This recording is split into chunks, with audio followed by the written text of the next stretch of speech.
This story begins in the beautiful Duchy of Dankand, Eisen Empire.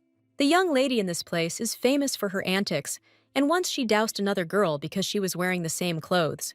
She can also easily spend all her money on all sorts of nonsense. But this time, the lady of the Marquisate of Clement, who was the crown prince's partner, was in trouble.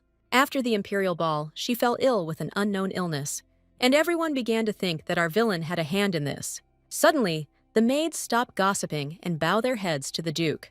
An angry man bursts into Isabella's room and starts screaming.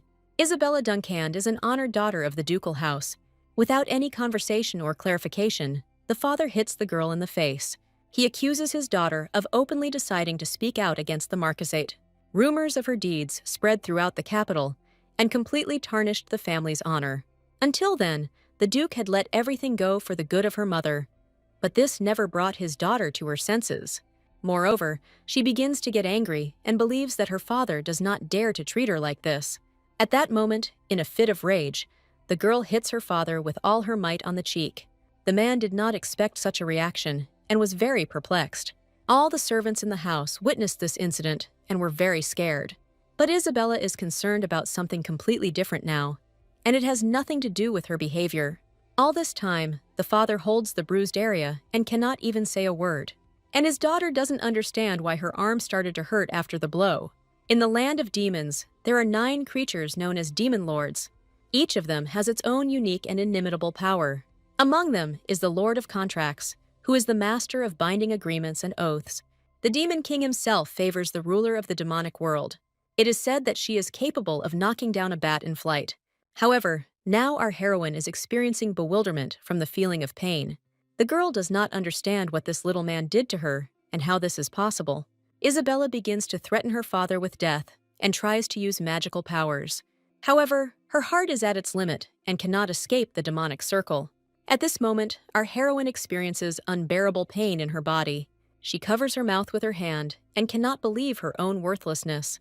After this, drops of blood slowly begin to fall onto the floor of the room. The Duke was very afraid for his daughter and asked the servants to call a doctor. Meanwhile, Isabella cannot understand why her hands are covered in blood. After a while, the girl finds herself in bed and looks at her weak, pale little hands. She also doesn't understand where she got this thin white hair from. At this moment, one of the maids notices that the mistress is unhappy with her hairstyle. She decides to help Isabella and gathers her hair up so it doesn't get in the way. After this, a doctor approaches our heroine with an unknown instrument. The girl demands that this disgusting thing be removed and that it not be poked at her. But the doctor promises to finish the examination very quickly and asks Isabella to be patient. He then explains to the maid that, apart from a slight loss of strength, he does not observe anything serious. At that moment, the girl was very angry and tried to use magic, but someone carved a magical seal on her heart, and she was unable to deal with the rude man. This seal is so powerful that Isabella could destroy her soul if she tried to use her powers. Our heroine understands that someone very powerful could have done this to her. Lord of Subjugation Dantalion possesses the greatest power among his kind. He always looked at the Demon Lord with irritation and could harm her. Or maybe this is the work of the Dream Lord Annette, who recently lost to a girl in a card game and gave her her villa. But if it wasn't her, then perhaps it was the Lord of Lust named Belial. Even the body our heroine finds herself in is more suited to his taste. Meanwhile, the doctor reports that Isabella has no serious health problems. Jessie's maid asks to examine the girl again, as her entire dress is covered in blood. But the doctor assures that the internal injuries will heal, and that we should be more concerned about our mental health. Having become human, the girl behaved too riskily, since she was not allowed to reveal her identity. Luckily, Isabella has been acting eccentric before, and no one pays attention to her behavior. But the doctor notices the girl's strange speech and decides that the culprit is imitation of novels. Moreover, Isabella had previously suffered from various illnesses, including amnesia. The next morning in the duchy begins with an explanation to the lady about who she is. Her name is Isabella, and the girl is a noble daughter of the ducal house of Dansand. Our heroine is terribly angry that, being the Lord of Demons, she was called exactly the same. And the maid explains that the mistress's reputation in these parts is below the baseboard. Isabella is very pleased with this, as she believes that the villain must have killed hundreds of thousands of people in the past. However, the Duke's daughter has a scandalous reputation for a completely different reason. In the past, she spilled a couple of glasses of wine and slapped someone. Suddenly, the girl notices that all the servants around her are whispering about her. And Jessie explains that the lady did not become a villain on a whim. According to the doctor, when her mother was still alive, the young lady was a real angel. But after giving birth, Madame's health began to rapidly deteriorate, and she died. The girl was 5 years old at the time and looked very much like her mother, which depressed the Duke, and he avoided his daughter. Lord Gabriel is 3 years older than his sister and is not particularly close to her. At that moment, Isabella realizes that her brother has the same name as that angel guy. Her mother was very devoted to her religion, and that is why she gave her son this name. After this, the maid explains that the young lady has been in the fresh air for a long time. But suddenly, a guy approaches her, who has already heard that the girl was coughing up blood. The maid bows to the young lord, and it seems Isabella understands what kind of man he is. However, the guy starts pointing his finger at the girl and waits for her to respond. He accuses our heroine of being a malingerer and attracting attention to herself. Every day, Isabella puts on an act and pretends to be pathetic. But our heroine doesn't understand what this impudent fellow is doing and starts to get angry. The girl tried very hard to contain her anger, but this guy is crossing all boundaries. She grabs him by the lapels and tells him that he doesn't value his life at all. However, Isabella completely forgets that it is dangerous for her to use magic now. Suddenly, she feels ill again, and blood starts to spurt from her mouth. At this moment, the guy realizes that Isabella was not pretending at all. But our heroine had no plans to cough up blood again today. Meanwhile, the guy can't hide the horror from his face. And while the maid tries to somehow help her mistress, Isabella cannot believe that she has made the same mistake again.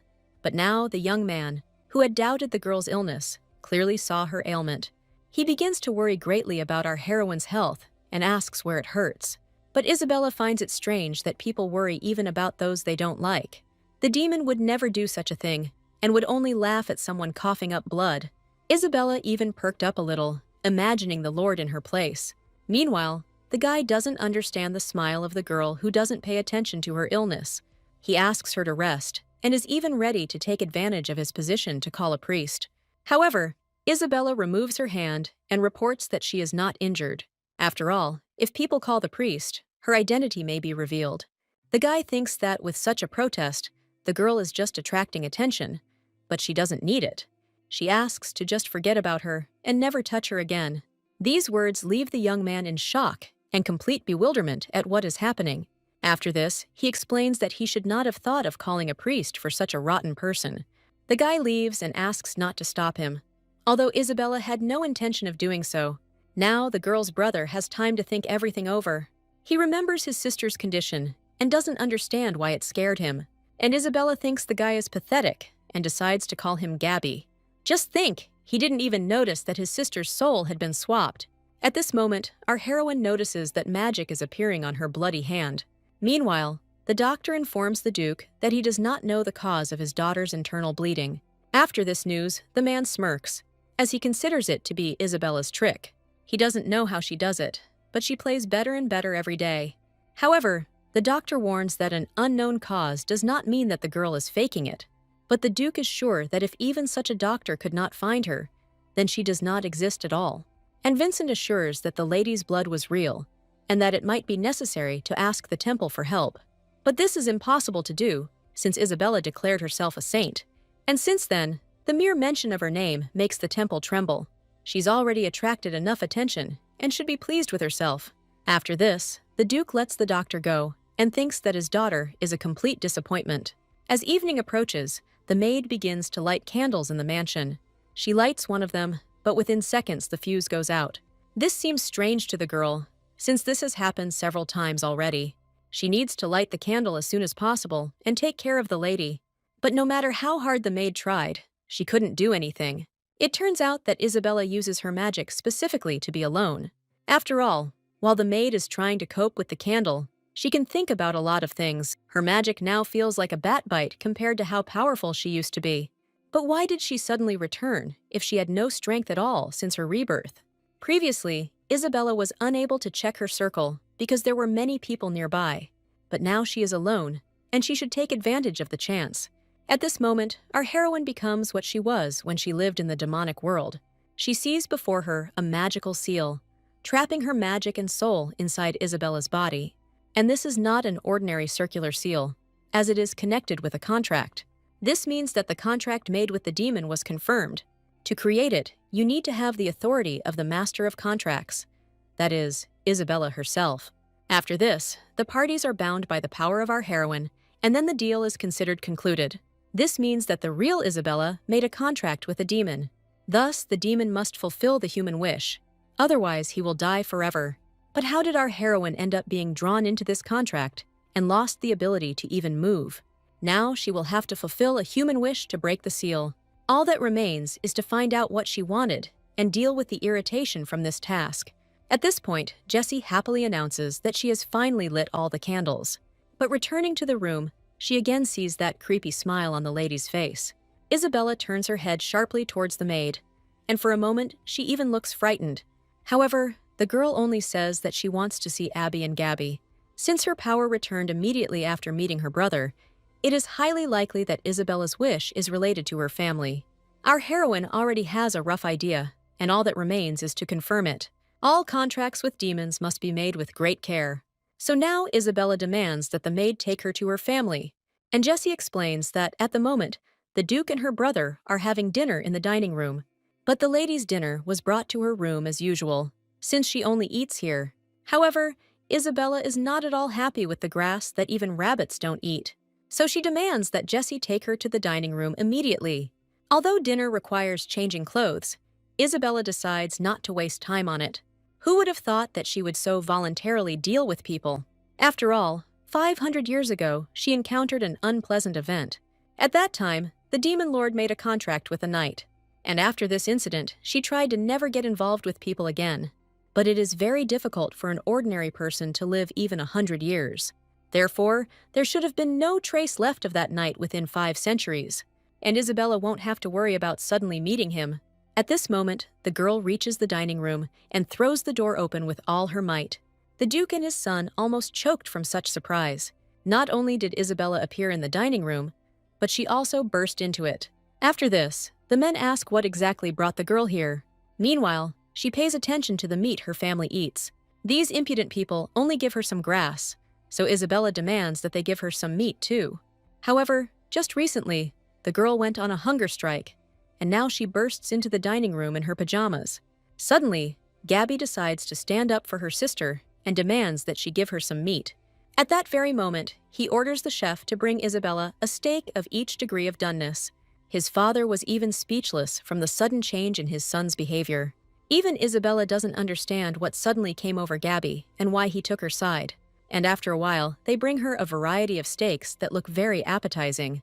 Isabella immediately swings her knife to eat a piece. The blade penetrates a piece of meat and cuts it into pieces. At that moment, the girl's father and brother's eyes almost popped out of their heads. The Duke is outraged that his daughter has forgotten all her manners and eats like a savage. Apparently, she decided to attract attention to herself again and pretend to be a child. But Isabella doesn't even pay attention to her father's words. Gabby takes her side again and demands that her father stop making fun of her when she eats. This completely infuriates the Duke, since children cannot speak to him in such a tone. An argument ensues between the son and father, and Isabella realizes that the two don't get along very well. The girl doesn't know what a family is in the human world, but she certainly shouldn't look like this. It turns out that the Duke has only 2 children, and he is on bad terms with both of them. Demons born from hellfire have no biological parents, but at the same time, they have a creation that they consider their father. Isabella has only the vaguest memories of her last moments with the demon god. He was the one who taught her to do anything to achieve what she wanted, so she asked him to just give in and let himself be sealed. Now she remembers that her parenting has been a complete failure, and she says it out loud. The Duke immediately turns his attention to his daughter and does not understand what she means. The man decides to ask again, so that Isabella repeats her words again. At this point, the girl responds that her father's parenting was a complete failure. These words shock the Duke, and he even loses the power of speech. Words about how he failed everything start repeating in his head. He considers Isabella's behavior to be beyond all bounds. But Gabby asks her father to finally stop yelling and being indignant. After all, Isabella is indeed right, and the Duke never devoted his time to his children. At this moment, the man realizes that he has nothing to say in response to this. He falls into despair, and the servants try to somehow console the Lord. But Gabby is more interested in knowing since when Isabella has been eating meat. Previously, she always refused high-calorie foods. Now our heroine understands why they brought her grass for dinner. And in front of everyone in this dining room, she announces that she simply doesn't watch her figure anymore. The girl doesn't know when she will be able to return to the demon world again, so she plans to eat as long as she can. After these words, Gabby seriously begins to worry about her sister's health. He thinks that her condition is so dire that she does not have long to live. In connection with this, the guy orders to stock up on a large amount of meat in the kitchen. When Isabella first met his brother, he seemed arrogant, and now he says and does things that are very worthy of her. All this time, Gabby is worried about the fact that his sister has become very ill, and if it ever comes to killing him, she will be ready to spare him. But before that, she plans to deal with this mess of servants. Isabella plans to show them what happens when she is ignored. Taking a sharp knife from the table, she abruptly throws it at the wall and hits the servant's cheek. The wound on his face begins to bleed, and a strong fear appears in his eyes. But even her father and brother did not expect such a trick from Isabella. Meanwhile, the girl silently gets up from her chair and heads towards the servant. She pulls out a knife, which is firmly embedded in the wall near the man's head. Isabella explains that she is going to teach these impudent fellows some manners. There are only 3 ducal families in the Asian Empire, and the Danken house is one of them. He is the only one who has no pedigree and is revered as a hero. 500 years ago, one of the 5 heroes sealed the demon god and ascended to the royal throne, and the rest of the heroes were awarded high titles. But after so much time, not a drop of heroic blood remained in their descendants. In high society, there is a rule to never look down on the Danken house. But Gabby doesn't understand what's so special about these ancestors. Although, if you think about it, the Dankens are actually much more impressive, and she earned the ducal title solely by her merits. And Gabby continues to carry their name, becoming an excellent swordmaster. Even his father is an excellent swordsman, though a lousy parent. But every family has a dirty spot, and this one is no exception. So, at one of the balls, Isabella poured a glass of wine on a lady's dress. She did this only because she had the same outfit as her. Everyone was shocked after her antics with the daughter of the Count's family. Isabella is so stupid that she is only capable of throwing tantrums. That's exactly how Gabby used to think of her. But now something has changed. This time, his sister put a knife to the servants' throats, showing them her place. If this continues, her father will simply throw her out of the house. So Gabby decides to stop her sister and talk some sense into her. He asks the girl to put down her knife and apologize to the servants. However, Isabella does not understand why she would suddenly apologize, because then this waiter will never be able to learn manners. He will become arrogant and think that he can hurt her, because Gabby took his side. After this, Isabella screams and asks if she is worthy of respect, but Gabby is already too shocked to respond. Isabella is indeed right, and no aristocrat will apologize to a commoner. And given the girl's reputation, the Duke's servants will always secretly mock her. Gabby used to think that Isabella was just waiting to be thrown out of the family. She always interfered with her brother's bright future and brought shame on their home. And yet, no matter how much her reputation suffered, she was of the Danken family. If he had been on his sister's side all this time, everything would have turned out differently. This whole situation plunges the young Duke into deep thought. Meanwhile, Isabella holds a knife to the servant's throat and does not understand why her brother is silent. At this point, the Duke announces that his daughter is right and everyone should respect her. So he asks what punishment she wants to inflict on those who mocked her. With a hint of pleasure on her face, the girl says that she would like to cut off their heads with this knife. But Gabby is outraged by her idea and explains that she still can't do it with a butter knife. At this time, the Duke does not understand when his children managed to grow up like this. If his wife were still alive, everything would have turned out differently. He is certainly not the best father, but he always raised them in abundance. The Duke explains that the joke has gone too far and that aristocrats cannot simply take the lives of commoners. But those who dared to mock his daughter will never work here again. At this point, the man decides to finish his dinner and says that he is very tired. And Isabella wants to finish her meat and asks the waiters to bring more wine. Now she can calmly enjoy a delicious dinner. After this, the girl goes into the room and falls into bed. As she thought, after dinner with her family, Her strength increased slightly. This only happened twice, and Gabby was there the whole time.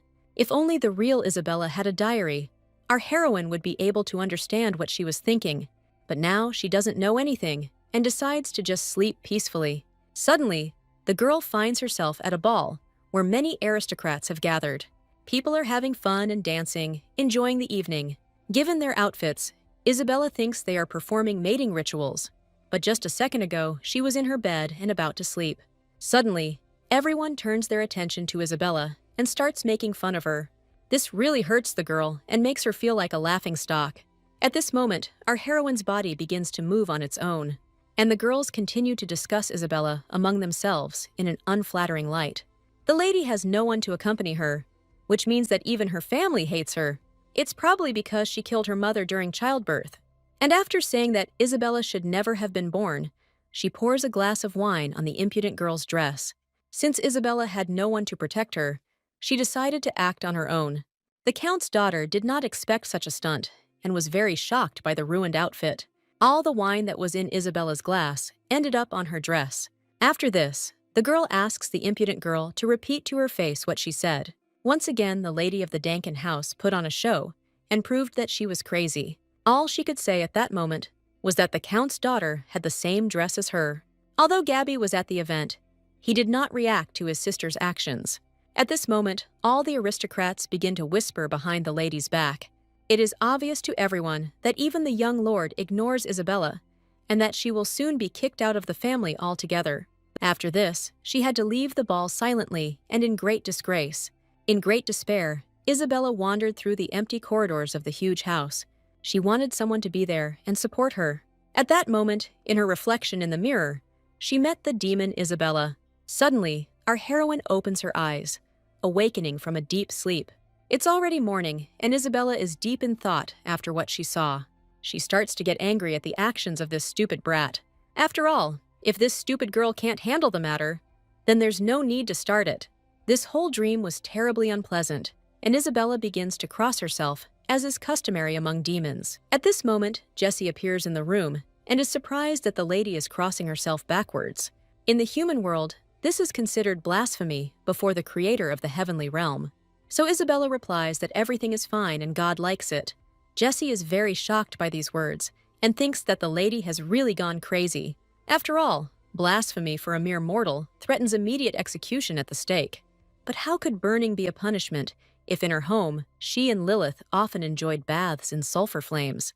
They were so warm and happy that Isabella smiles at the memory. Afterwards, Jessie offers the lady breakfast, who only wants meat, but she warns that eating meat first thing in the morning can cause indigestion. However, our heroine is not intimidated by this and is ready to begin her meal. But before Isabella can even bring the meat to her mouth, a newspaper is brought to her. She doesn't usually read them, but today's issue is about the Crown Prince. The thing is that the former Isabella really liked this young man, and his photo is right on the front page of the newspaper. After carefully examining his appearance, Isabella thinks that he is quite handsome, but she doesn't understand why everyone thinks she likes an ordinary person so much. At this point, Jessie is ready to sink into the ground, since such words are treason. And Isabella explains that in any case, she doesn't like this man anymore, and she doesn't need the newspapers. After this, Jessie begins to think that the lady likes someone else. To this, she replies that she is only attracted to people with a pure white soul. But the maid believes that this is a book that cannot be judged by its cover. Now, Isabella remembered the man who, for the first time in her life, had the soul she craved. And to get it, she made a contract with people for the first time. But in the end, nothing good came out of it for our heroine. Now her heart hurts, as if it had been pierced by a sharp sword. Isabella decides to forget what happened in the past and finish reading the newspaper. The Asian Empire used to be a kingdom, and out of all the many countries, the girl lives here. And the article about the Crown Prince is devoted to diplomacy, although it would be better to simply sweep everything away by force. The young man who showed up at the event is Adrian Martin. Hearing this name, Isabella experiences shock, and a strong wind forms in the room. The thing is that our heroine is very familiar with this name. The pain she would rather forget appears again in her eyes. After all, Martin Zachary was her first contractor 500 years ago. His blue eyes and blonde hair made him look like a real angel. But Martin betrayed the demon Isabella and pierced her with a sword. All this means that Adrian is a descendant of that man. Isabella experiences intense horror at the realization of what is happening. In a rage, she crumples the newspaper with the image of the empire's crown prince. Jessie is deeply shocked by the lady's behavior, which can also be considered treason. But Isabella only asks the maid to get rid of this ball of paper. After this, the girl decides not to live by the events of 500 years ago. Now the most important thing for her is to use her body and fulfill Isabella's desire. This is what our heroine thought until she received an invitation from the imperial palace. Isabella was ready for anything, but not for a meeting with the crown prince. Although the girl had a bad reputation, her father still tried to ensure that she received an invitation to the ball. Despite the lady's amnesia, Jessie explains that she cannot ignore an invitation from the imperial family. For a while, our heroine must live like Isabella, and therefore she should not stand out. Last night in her dream, she saw the daughter of a simple count openly insulting her. But to not respect the duke's daughter so publicly, you need to have a good patron. To sort things out, Isabella agrees to go to the ball, and Jessie begins to panic. After all, now she is faced with the task of preparing the lady for the event in a short period of time. Isabella had already worn all the dresses in her wardrobe, and if she showed up at the ball in one of them, everyone would start gossiping. And because the lady has done a lot of bad things, she is no longer given money. Now the most powerful and richest figure in the demon world can't even afford a pair of shoes. It turns out that Isabella is completely poor, and her affairs are very bad. At this point, the girl declares that in this case, she is going to get rich. And there is only one way, which is to rob other people's wealth. After some time, Isabella gets into a carriage and goes somewhere. However, Jessie tries to dissuade the lady from the dubious trip. Although the girl was forbidden to leave the house, no one stopped her. All the servants were disciplined as they should be. None of the guards even dared to touch the lady after the attack on the waiter. Meanwhile, Jessie is trying to figure out where they are going. However, Isabella does not answer and only silently exits the carriage upon arrival. Once on the street, the maid experiences rather unpleasant feelings. After all, they arrive together with the lady to some incomprehensible slums. At this point, Isabella announces that she will go on alone. However, Jessie will be in big trouble if she leaves the lady alone. But it would be better for our heroine to go further alone. As a result, they, together with the maid, find themselves inside a building where vagrants live. Isabella explains that you need to rob those who won't cause problems. In extreme shock, Jessie starts screaming that the lady is going to steal in the slums. Isabella shuts the girl up and explains that otherwise they won't get rich even in a month. Besides, our heroine already knows the ideal target for robbery. At this moment, the girl shifts her gaze and persistently searches for something. Then she takes out a fork and, taking aim, throws it sharply to the side. The device is firmly inserted into the wooden wall and catches a small mouse by the tail. At that very second, Isabella takes the animal in her arms and holds it tightly. After this, the mouse girl demands to be taken to her master. The mouse obeys the order under threat of death and leads Isabella along. Having completed its journey, the animal jumps into a hole located in the gate, and the maid is interested in how Isabella even found out about this place. But the girl does not reveal all her secrets and kicks down the door. Now the way is open, and our heroine goes inside the room. There, she attracts the attention of many men relaxing at the tables, and Isabella silently walks further and approaches the bartender with scars on his face. The man immediately understands that this girl does not live in the slums. To this, Isabella replies that she doesn't need anything from a rat like him, and she is here only to meet the master. Isabella demands to be taken to him, and this conversation attracts all the visitors. After this, the bartender asks to follow him, as the master is in the basement. The girl follows the man and asks Jessie to stay put. The maid is very worried and asks the lady to come back quickly. The stairs to the basement turn out to be quite long, as the master was always careful. After this, the bartender stops near the door and invites the girl to come inside. And Isabella warns that during the conversation, no one should dare touch the girl she came with. And if anyone dares to touch her, he will suffer a painful death. The girl's threat seems so convincing that it seriously frightens the bartender. After this, Isabella asks him to get lost and goes ahead. The girl approaches the door and prepares to meet the master. Sir, the Rat King, is a demon whose power is so weak that he is placed at the bottom of the hierarchy. But he is too proud to serve demons and decided to rule people and rats. He controls these animals with magic, working as an informant. 100 years had passed since Isabella had last seen him, and then she opens the door and sees a man standing with his back to her. Isabella reports that she thought the angels had already found him and torn him to pieces. At this point, Sir recognizes a strikingly frank style of speech, as he thought in front of him was indeed Lady Bella from the demon world. Now the man is interested in what brought her to the human world in the body of Isabella Dankand. To this the girl replies that something happened to her, and that is why she came to him. Sir is very curious to know the whole backstory and how the demon ended up in a human body. However, he also notices that the girl's strength is negligible. He gets the feeling that Isabella's magic has been sealed. But after these words, our heroine asks the demon to watch his language. However, he was indeed right, and most of her power was sealed. At this moment, Sir's gaze becomes very frightened. Isabella raises her hand and grabs the demon's face with it. After that, she throws his head on the table without any further ado. Isabella sticks a knife next to his face and scares the demon badly. The girl then explains that even with that amount of magic, she can grind Sir into dust. At this moment, the demon examines the knife and realizes that it is a kitchen knife. The man is surprised that Bella wants to kill him with an ordinary device. But masters do not choose their instruments, and Sir turns everything into a joke. Besides, Bella is under the protection of the demon lord, and he would not dare to get into trouble for himself. If someone had harmed the girl, Lilith would not have let it go unpunished. After this, the situation becomes more peaceful, and Sir prepares tea. He is very surprised that no one noticed the demon in the human body. Even the people of House Dankand saw no difference in the behavior of the Duke's daughter. The owner of the body was such a thorn that people took any of Bella's antics as normal. Sir agreed that the young lady had a penchant for trouble. There were rumors that Isabella was involved with demon worshippers. They operate secretly, and there are no rumors about them other than that. The demon worshippers betrayed their kind 500 years ago and sided with the demons. But most of the dark world despise them, considering them traitors who are only interested in their own desires. To gain the favor of demons, these people killed children. Isabella still cannot forget the horrors she saw in their lair. Although they are followers of demons, they can still only be compared to cockroaches.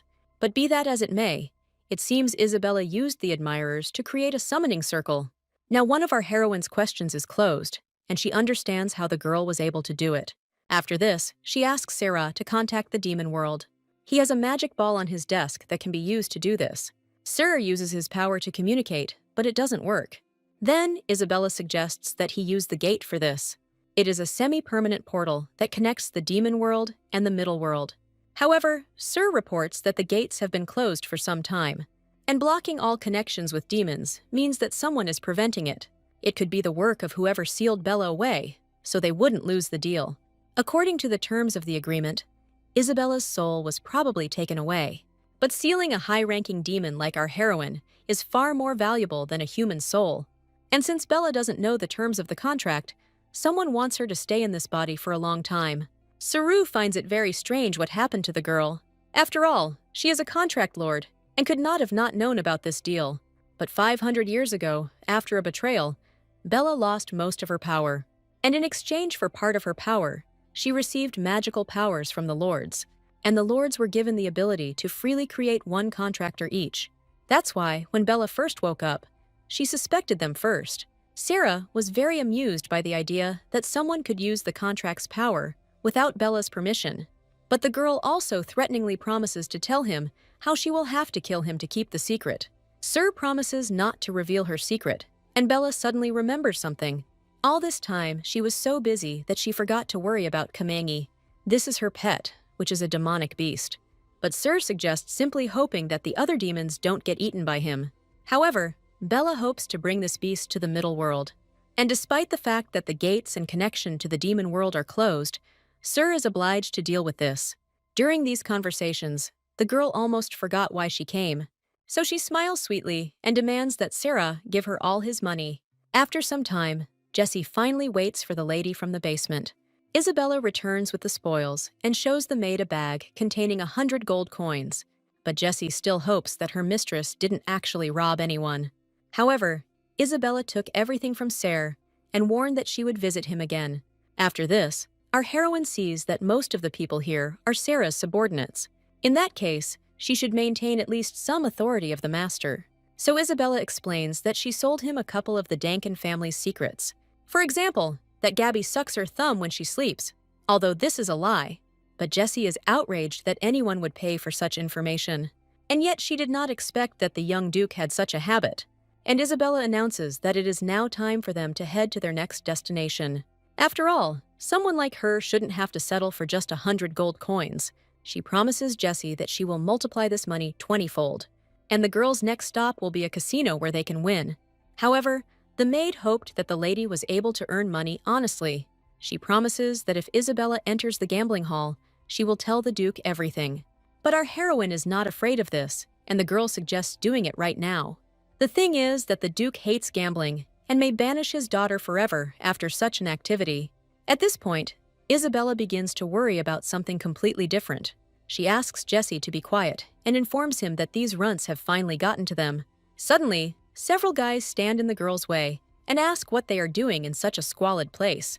Here you need to behave quietly and not show off such a large bag. Jessie feels very scared and asks what they will do now. To begin with, Isabella plans to push away the noisy maid and defeat the robbers. And after that, she will be able to calmly take all their money. The girl really likes her plan and she plans to stop there. At this moment, one of the robbers begins to approach his victims.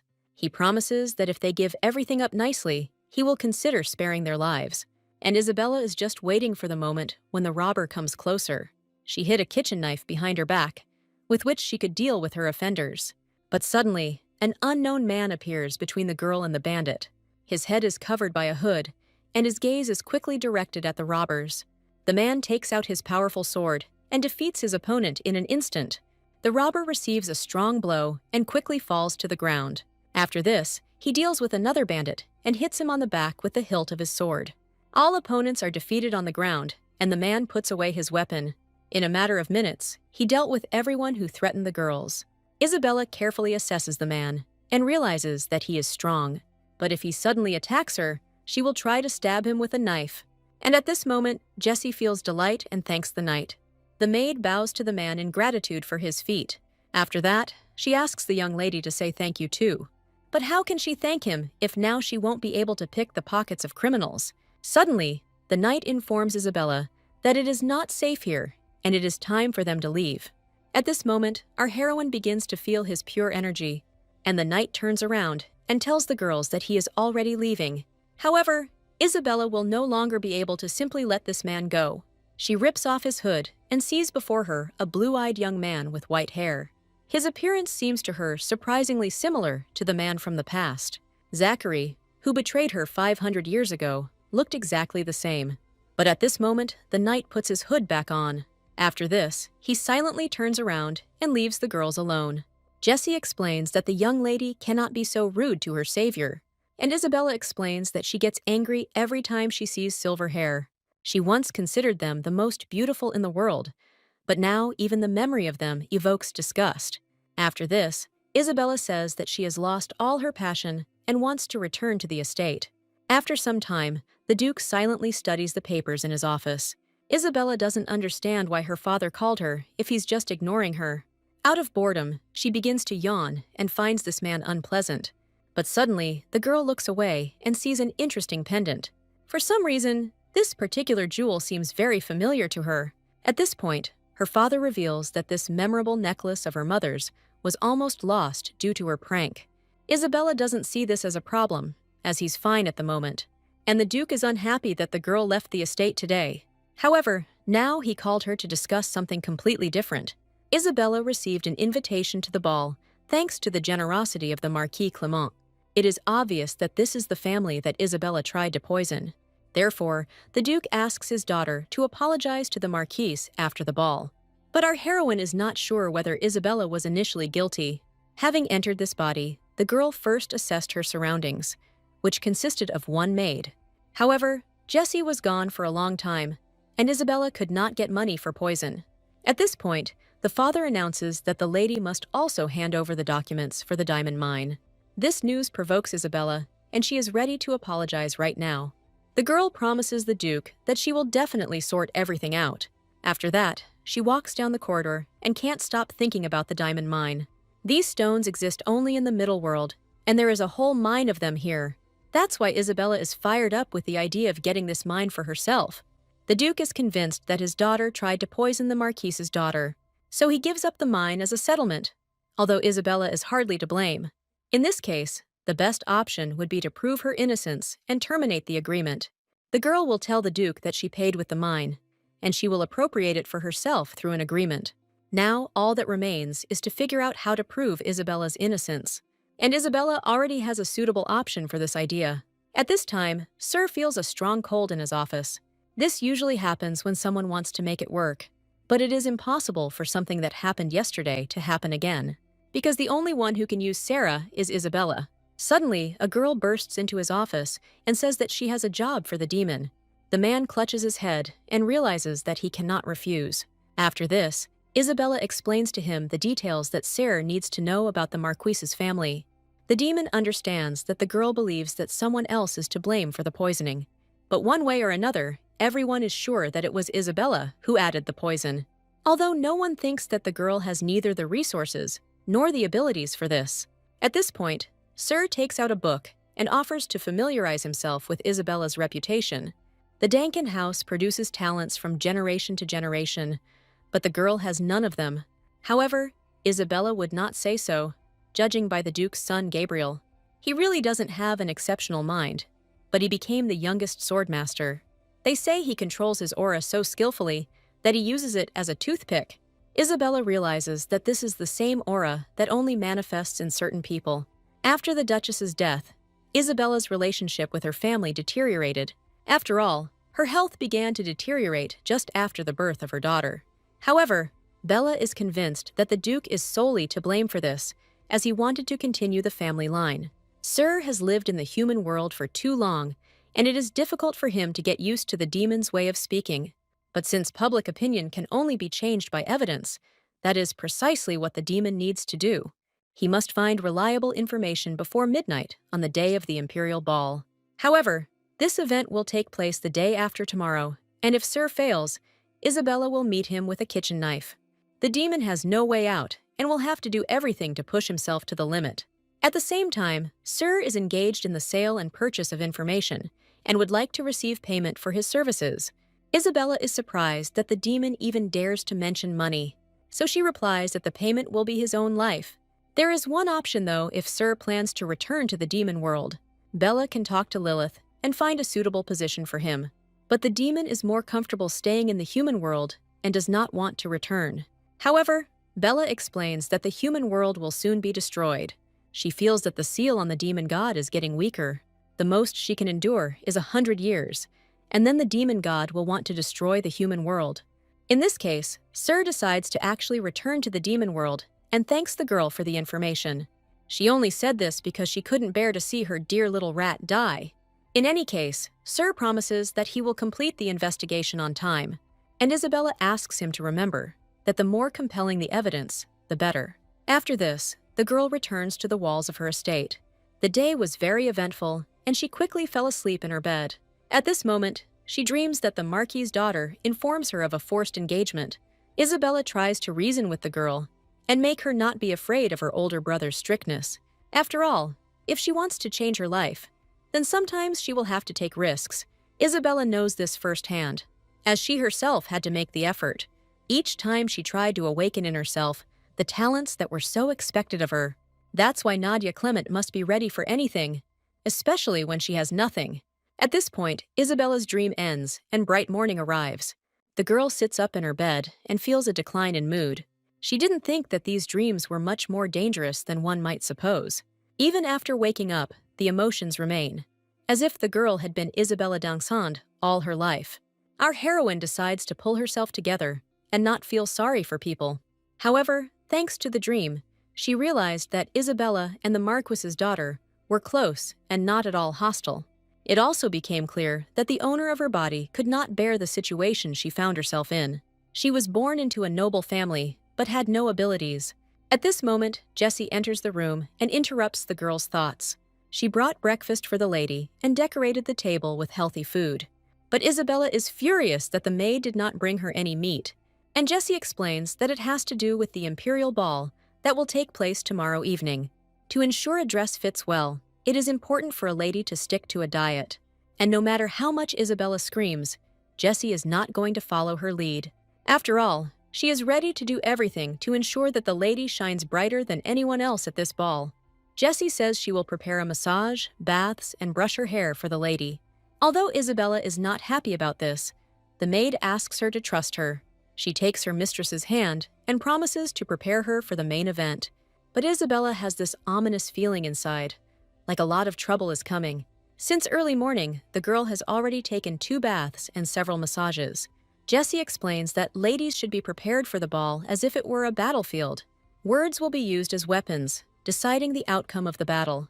And the reward will be an improvement in Isabella's reputation and interest from gentlemen. After all, one day a young lady will have to get married, and at a ball she can meet a suitable partner. But Isabella will do everything possible to avoid attracting attention. After this, Jessie explains that they won't have time to buy a new dress and will have to go in what they have. But she will style the lady's hair beautifully and let her choose the jewelry. Although Isabella is not particularly interested in clothes, she certainly knows her stuff when it comes to jewelry. But despite the Duke having diamond mines, Isabella's jewelry turns out to be very modest. The girl is even surprised that the real owner of her body was called a luxury-addicted villain. The contents of the box do not at all correspond to the rumors about the Duke's daughter. After this, Isabella thinks and realizes that something is wrong here. By the beginning of the evening, Gabriel is already waiting for his sister at the entrance to the house. Time is running out, and Isabella doesn't even think about showing up. Suddenly, the girl finally comes down to the carriage in her ball gown. For this, she chose a bright red dress and used fur. But instead of compliments, the girl heard only her brother's sighs. Gabby wonders what Isabella was doing that took so long. The girl explains that Jessie tried very hard to dress her up. And Gabriel just jokes and says that even so, Isabella remains herself. But the girl decided not to give in to provocations today and decides to praise her brother. She feigns genuine astonishment and screams loudly. The girl then says that Gabby looks very beautiful today. The young man experiences strange feelings and asks not to say strange things. But Isabella continues to praise his outfit and unsurpassed beauty. After some time, the girl and her brother go to the ball in their carriage. However, our heroine does not understand why she should go with Gabby, and her brother explains that with such a character and an ugly face, his sister must at least have a kind soul. After these words, Isabella can barely restrain herself from breaking down. But she continues to not give up and says that Gabby has a sweet face, but a prickly heart. At this moment, the young man becomes embarrassed and thinks that his sister has gone crazy. Isabella is very surprised, as Belial said that people like such compliments, and Gabby explains that his sister should work on her manner of speech. It's one thing at home, but at a ball, you should be polite to everyone. After all, the royal family will be there, and the girl's tone sounds very rude. Bella used to speak politely to Lilith and other monarchs. People do have strange rules, but you can treat those below you however you want. After this, Isabella decides to find out who will be higher in status than her at this ball so that she can address them politely. After all, insulting the royal dynasty can lead to imprisonment. After some time, Isabella and Gabby finally find themselves at the ball. This time, they come to the event together and walk one after another. Isabella's appearance does not go unnoticed among the aristocrats, and to our heroine, they all resemble pompous peacocks. Apparently, this is a great place to breed. Just like in her dreams, the girl hasn't eaten properly all day and decides to take some food. All this time, Gabby has been following her trail, and this is making Isabella extremely nervous. She believes that her brother is worried about her, and he is trying his best to refute this. After all, if his sister does something wrong, the ducal family will have to clean it up. But Isabella assures that there is no need to worry, as today she has decided to lose. Jessie said that the ball was a battlefield, and the girl did not intend to take part in it. However, Gabby understands that it is not even he who is cleaning up his sister's troubles, but their father. Therefore, he suggests that the girl hit anyone who starts arguing with her.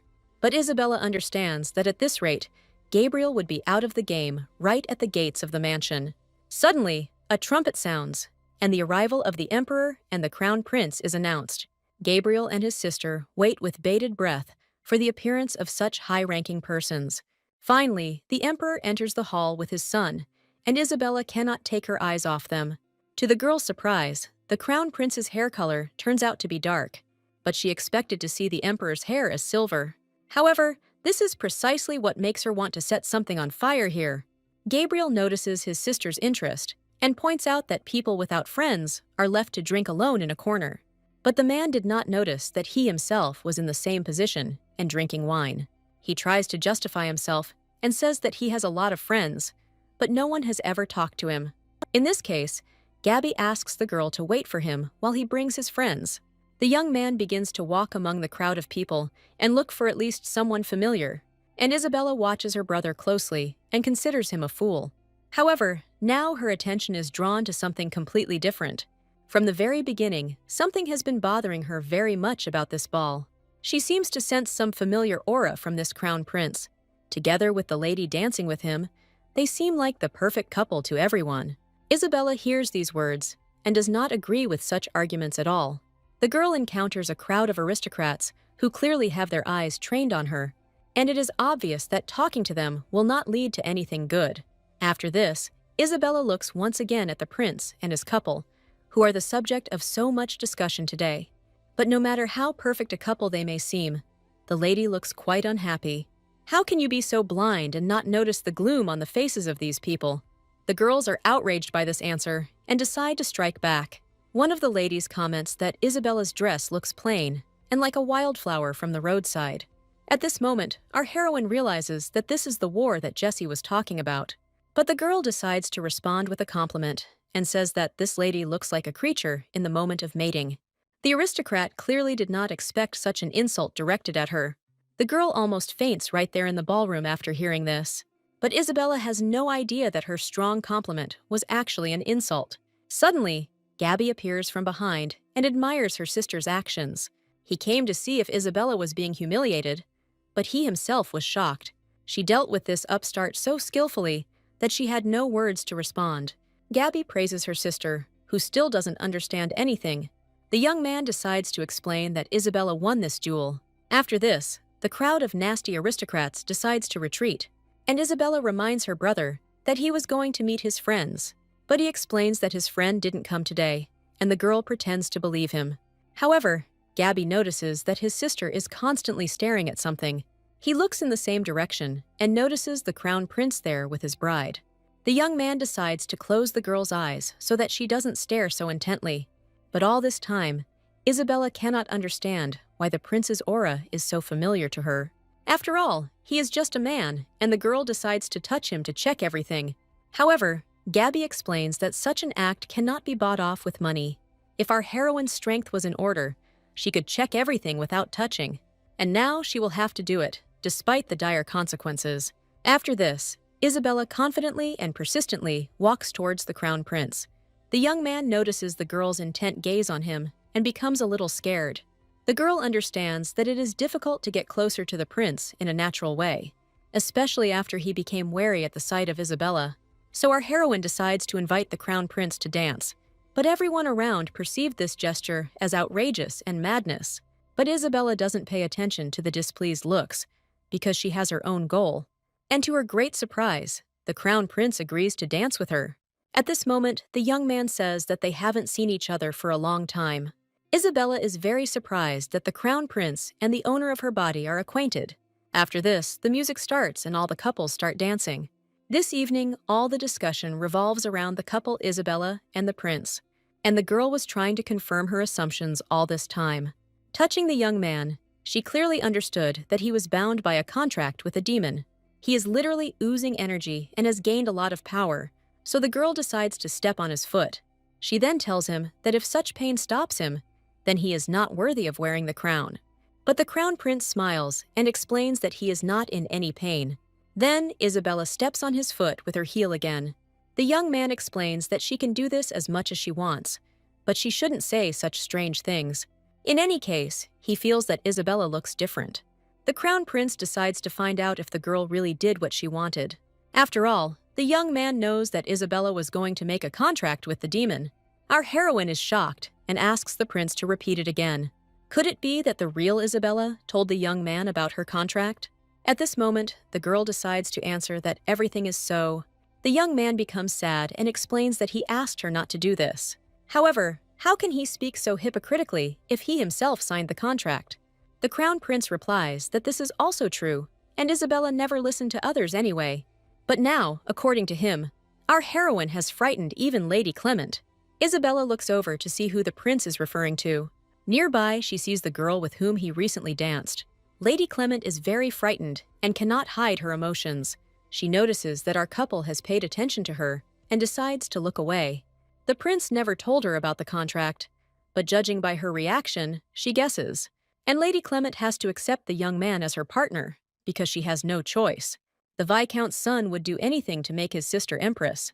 Even if the emperor himself was connected to the demon, he wouldn't care.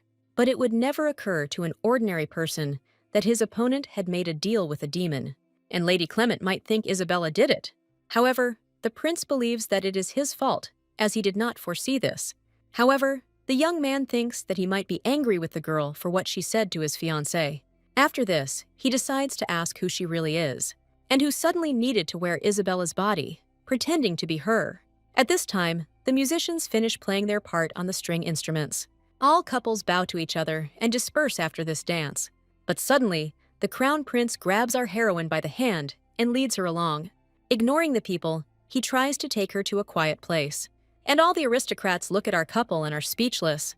After all, if a man and a woman leave the ballroom and retire to the terrace, this can cause a scandal.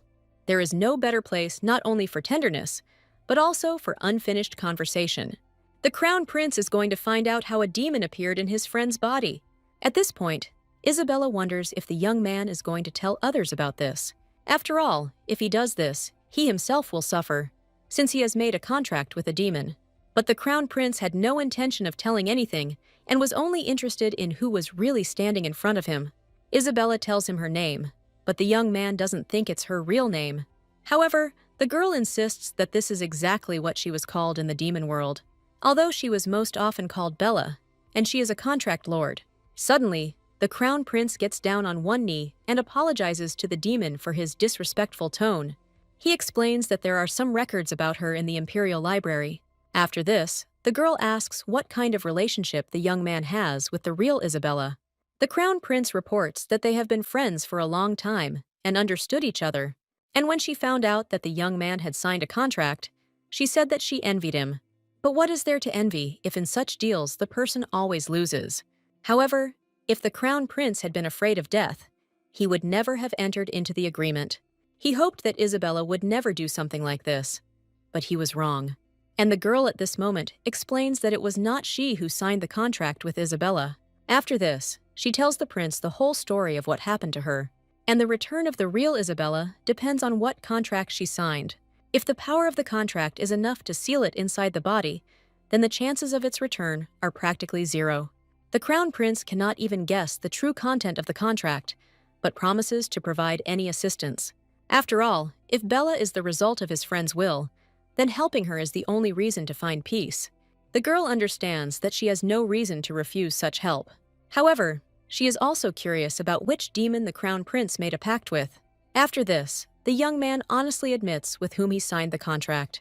Sometime later, Isabella finds herself at her estate after the ball. Jessie offers the lady to close the window, but she refuses her help.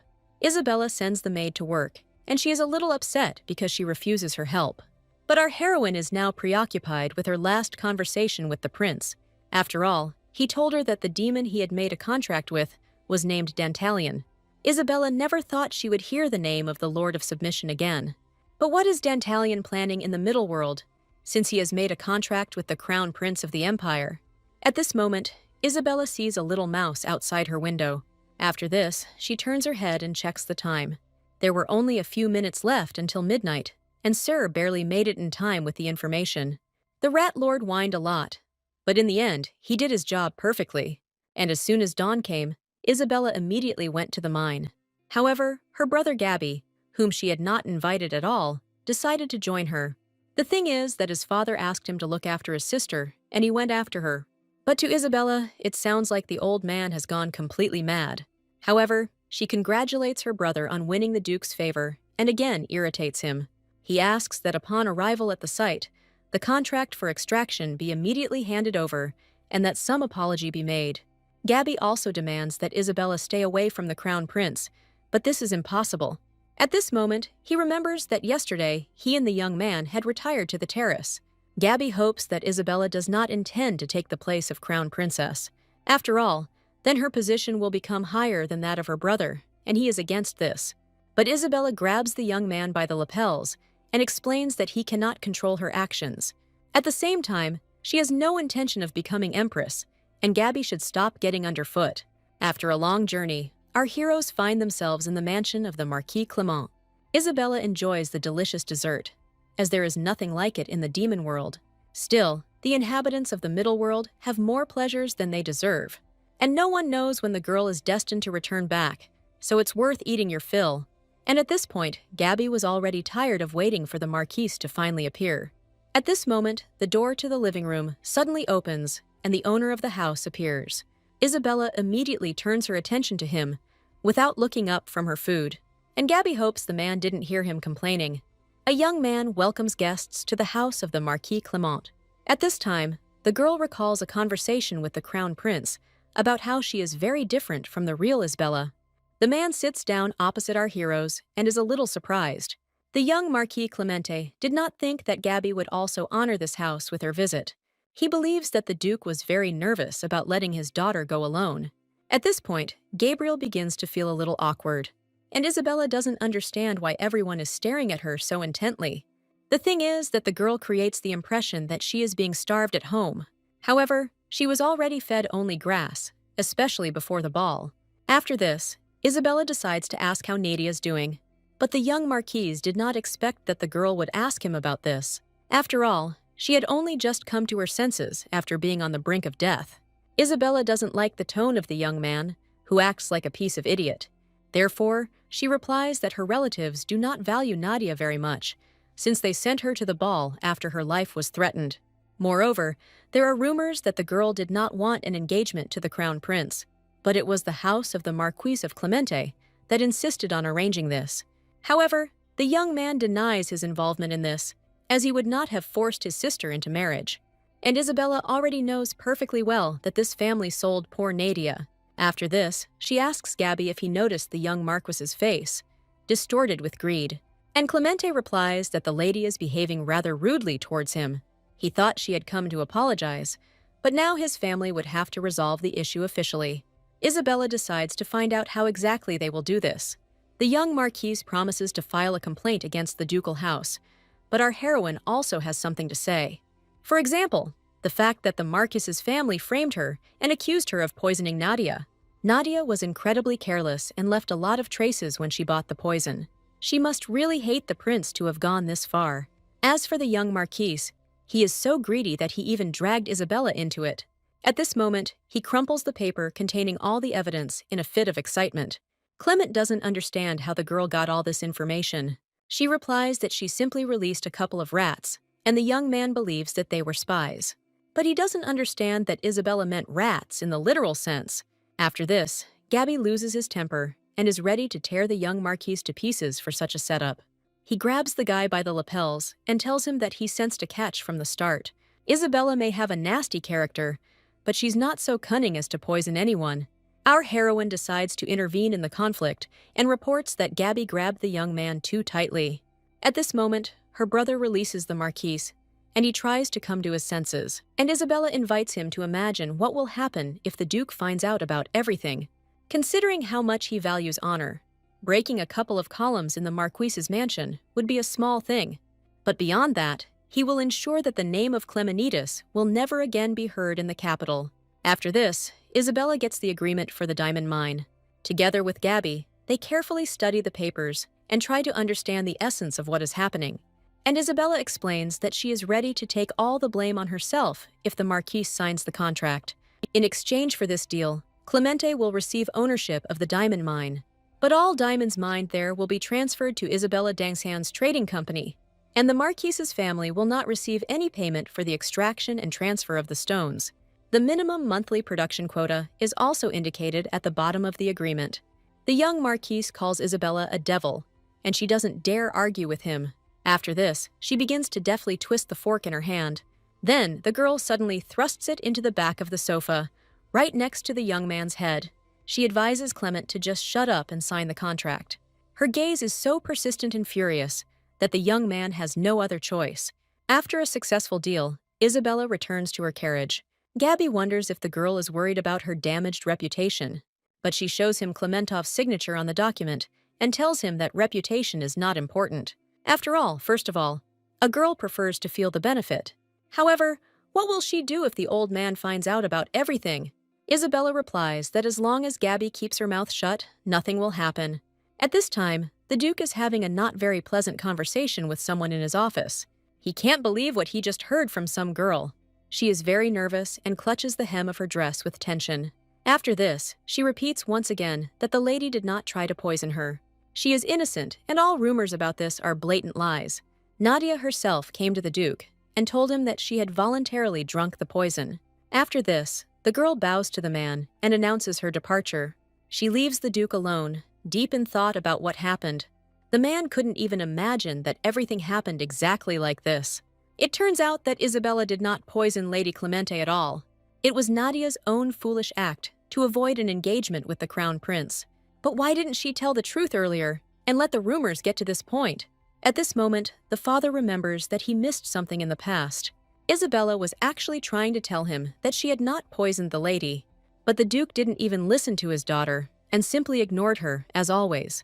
However, why did Isabella later admit her guilt in this? The father was never angry with his daughter because he had common sense, but after his wife's death, he was too busy to pay attention to Isabella.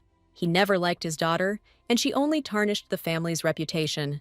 And the father concentrated on cleaning up her mess. Every time he forgot about her, Isabella would create a new scandal. So even the last time he had no reason to seek the truth.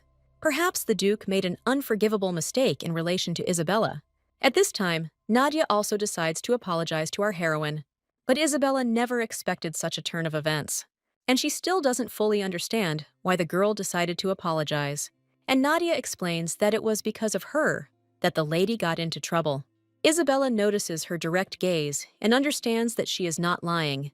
But the girl also reports that she has already told the Duke everything, and now Isabella will not see the diamond mine. She is so angry that she will never forgive the Marquisette for this. Nadia notices that Isabella looks quite unhappy.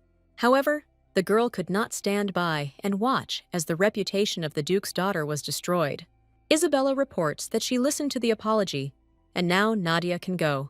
But she came not only to apologize, but also to say goodbye, since she was leaving for a monastery.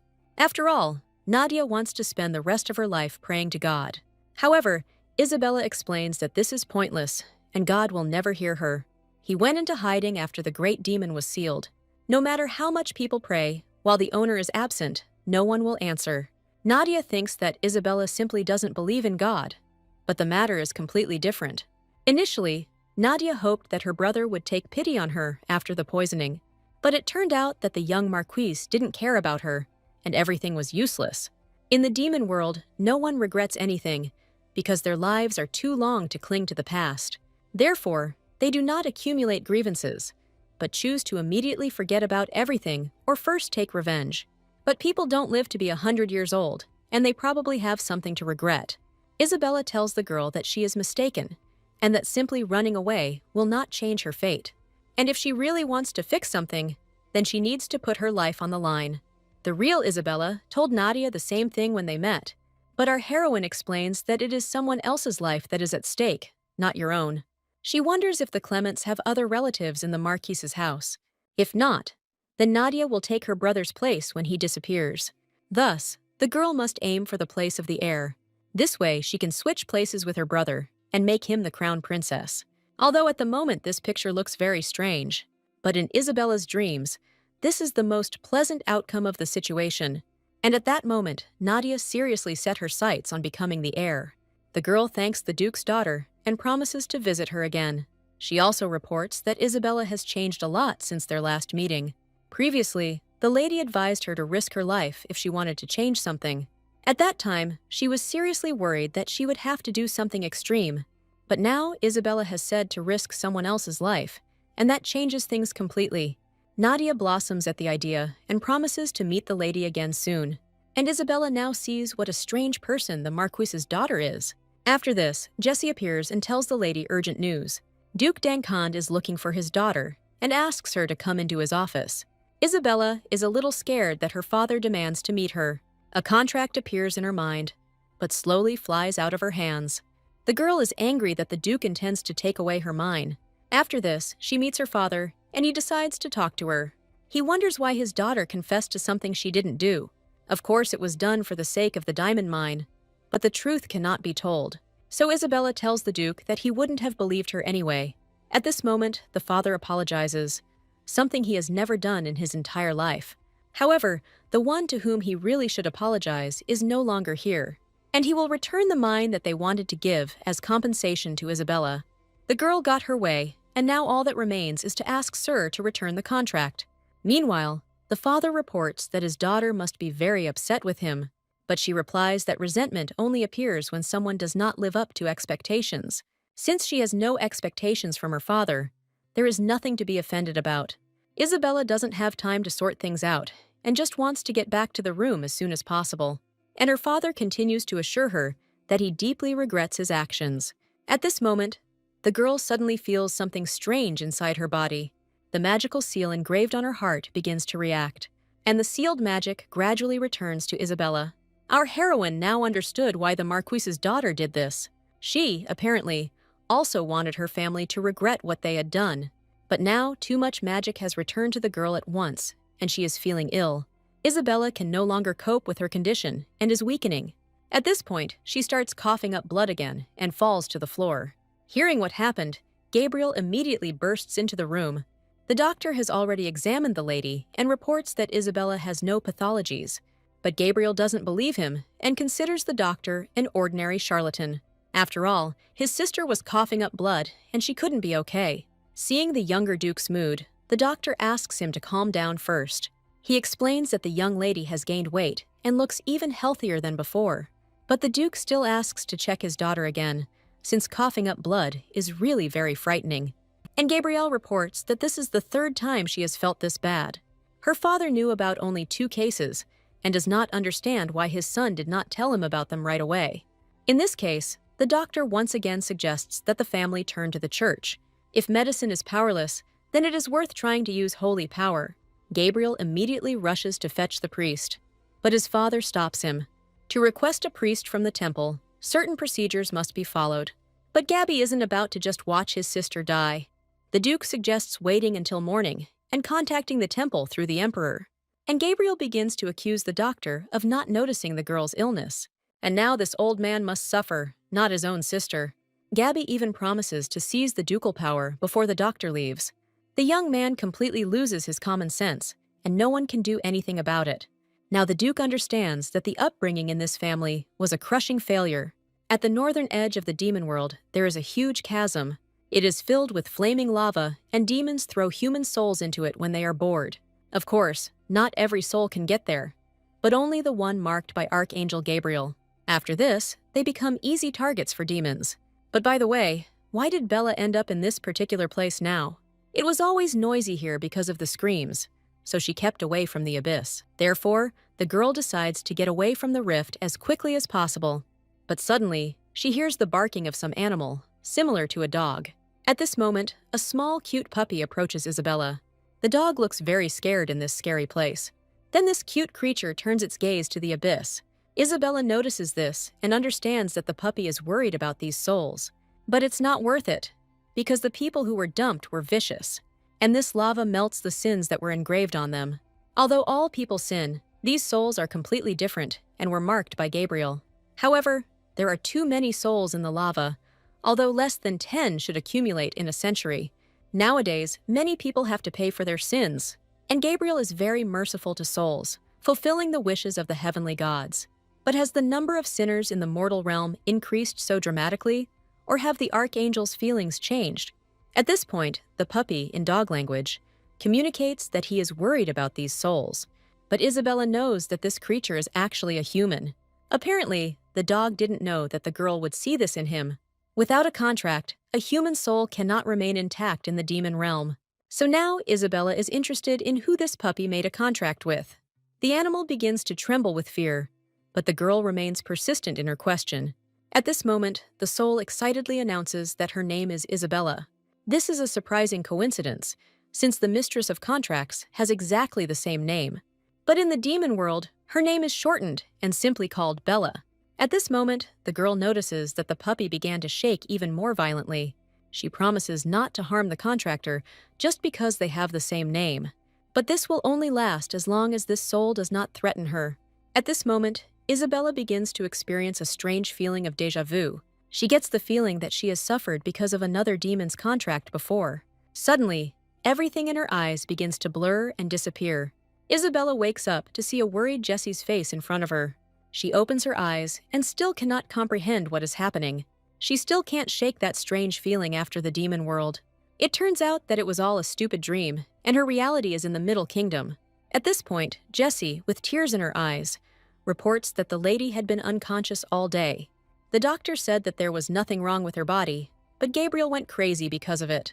I wonder if the real Isabella would have liked it that her brother was so worried about her. Our heroine's magical power has been restored, but it's still only a tenth. If the girl can restore at least half, then she will be able to return to the demon world. And the human soul she met in her dream said that her name was Isabella. At this point, Jessie announces that they decided to escort the lady to the temple so as not to wait for the priest. This is not usually allowed, but for the Duke they made concessions. But the demon will never enter the temple, and Isabella gives up on the crazy idea. However, her opinion on this matter no longer concerns anyone, and together with the carriage, she goes to the priests. Isabella herself does not understand how things could have come to this. Now, together with the crown prince, the demon goes to the holy temple. The young man reports that the Duke seems to be very worried about his daughter. Usually, it takes months to enroll in the temple, but the prince used his connections for Isabella. But the girl promises that if she dies, she will drag the guy along with her. However, he explains that he does not intend to cause problems for Bella. On the contrary, the crown prince intends to help the girl get out of trouble. The Duke asked to send a priest, but then Isabella's magical power would be revealed. Of course, our heroine would be upset if a bunch of people attacked her. Although some of her magical powers had returned, problems were inevitable, and the crown prince says that it would be better for Isabella to go to the temple with him. In that case, she wonders if the young man has a way to hide her power. At this moment, the crown prince takes out of his pocket what the owner gave him. The prince made a contract with Dantalion, who can't stand Isabella. That's why she's very shocked that someone calls him master. It turns out that this is one of the conditions of the contract, and not the young man's personal preference. After this, the crown prince hands the girl a piece of paper with a seal drawn on it. This is the power of Fursona, who is the Lord of Lies and is very skilled in this craft. Just to sow chaos in the world, he sometimes creates such circles and turns magical power into holy power. This is not so difficult to do, since originally the gods and demons were brothers. This is precisely why the crown prince has always managed to avoid exposure. But even so, the Lord of Subordination would never care about the contractor. Apparently, he wants to achieve something using the crown prince. The power of the Lord allows the young man to subjugate and control others. As unpleasant as it may be to admit, Lord Dantalion's capabilities are quite great. Isabella has one story related to this demon lord. Once upon a time, he tried to use his power on her. But fortunately, at that moment, Lilith managed to stop Dantalion. If she hadn't intervened, it's unknown how it would have all ended. Remembering this incident, Isabella decides to warn the prince about something important. The girl forbids him to use the power of submission in her presence. And if he disobeys her, then the prince will face inevitable death at the hands of our heroine. This threat greatly frightens the young man, and he promises to keep it in mind. After some time, Isabella and the crown prince find themselves in the domain of a majestic temple. The girl meets a priest who asks the lady to give him her hand. Isabella could not have imagined that she would have to come so close to a servant of God. But now she is calm, because she has a talisman that hides her power. She gives her hand to the priest and hopes that nothing terrible will happen. However, the man screams from the energy he felt. Could Isabella's secret identity be revealed right now? The priest does not speak directly and says that he must check everything again. The crown prince decides to intervene and inquires about what is happening to the lady. The servant of God replies that she is fine and not sick, but it seemed that a holy power had awakened within her, which overwhelmed her body and made the girl cough up blood. If we replace the holy power with magical power in the priest's words, then everything will fall into place. Human bodies are really inefficient and can't handle much, and the priest adds that power of this level is so rare that it is difficult to find any historical records about it. After all, in history, there are practically no cases of the awakening of power after birth. After this, the man asks if Isabella has heard the voice of God.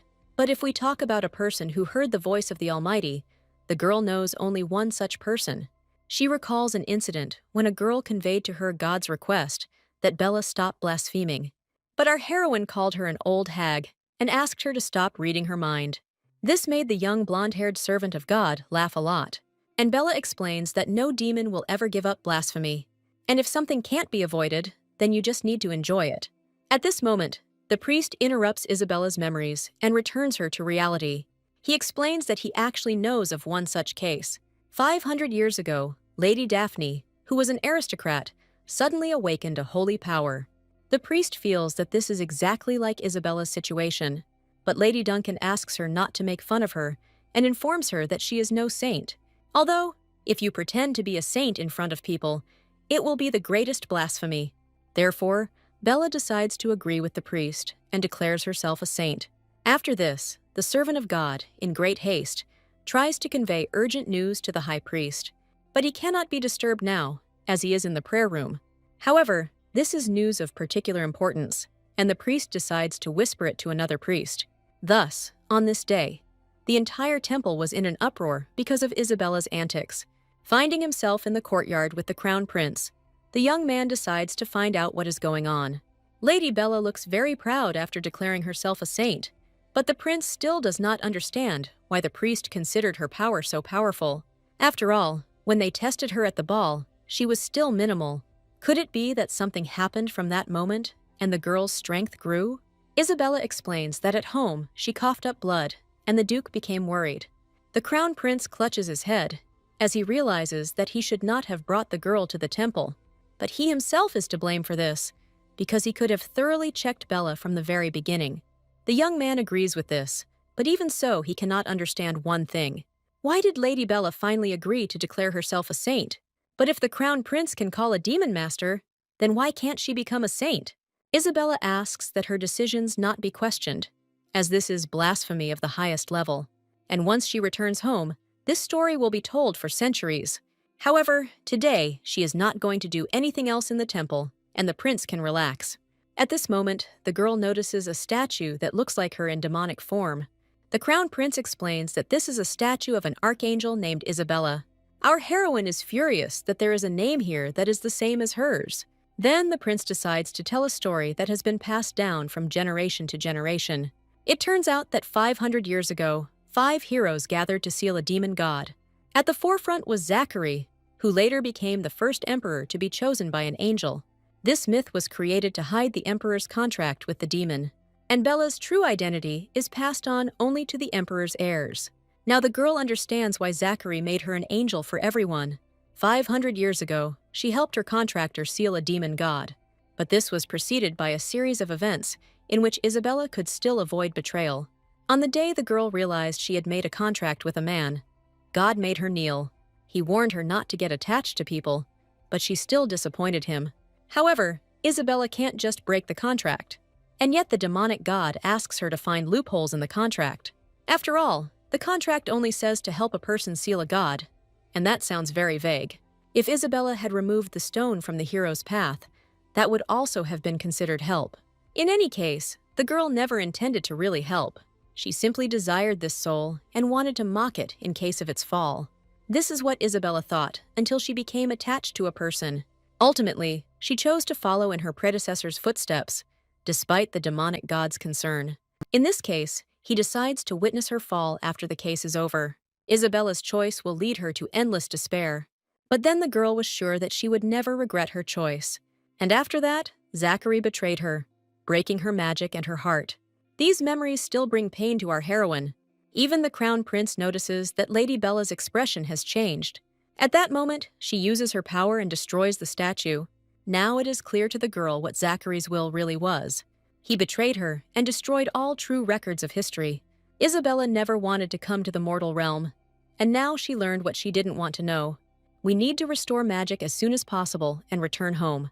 In the meantime, the girl awaits a serious conversation at the family table. Gabby can't believe that holy power has awakened in his sister. But in reality, the temple decided to give the girl only the title of candidate. The saint's place will remain free until the priests have checked many things. These smart kids still don't understand enough to immediately declare the girl a saint. However, Gabby believes that God has gone crazy if he gave such power to his sister. Isabella enjoys her brother's words, which refresh her with their blasphemy. And Gabriel calls his father an old man, and his sister even feels sorry that with such talent, the young man is not a demon.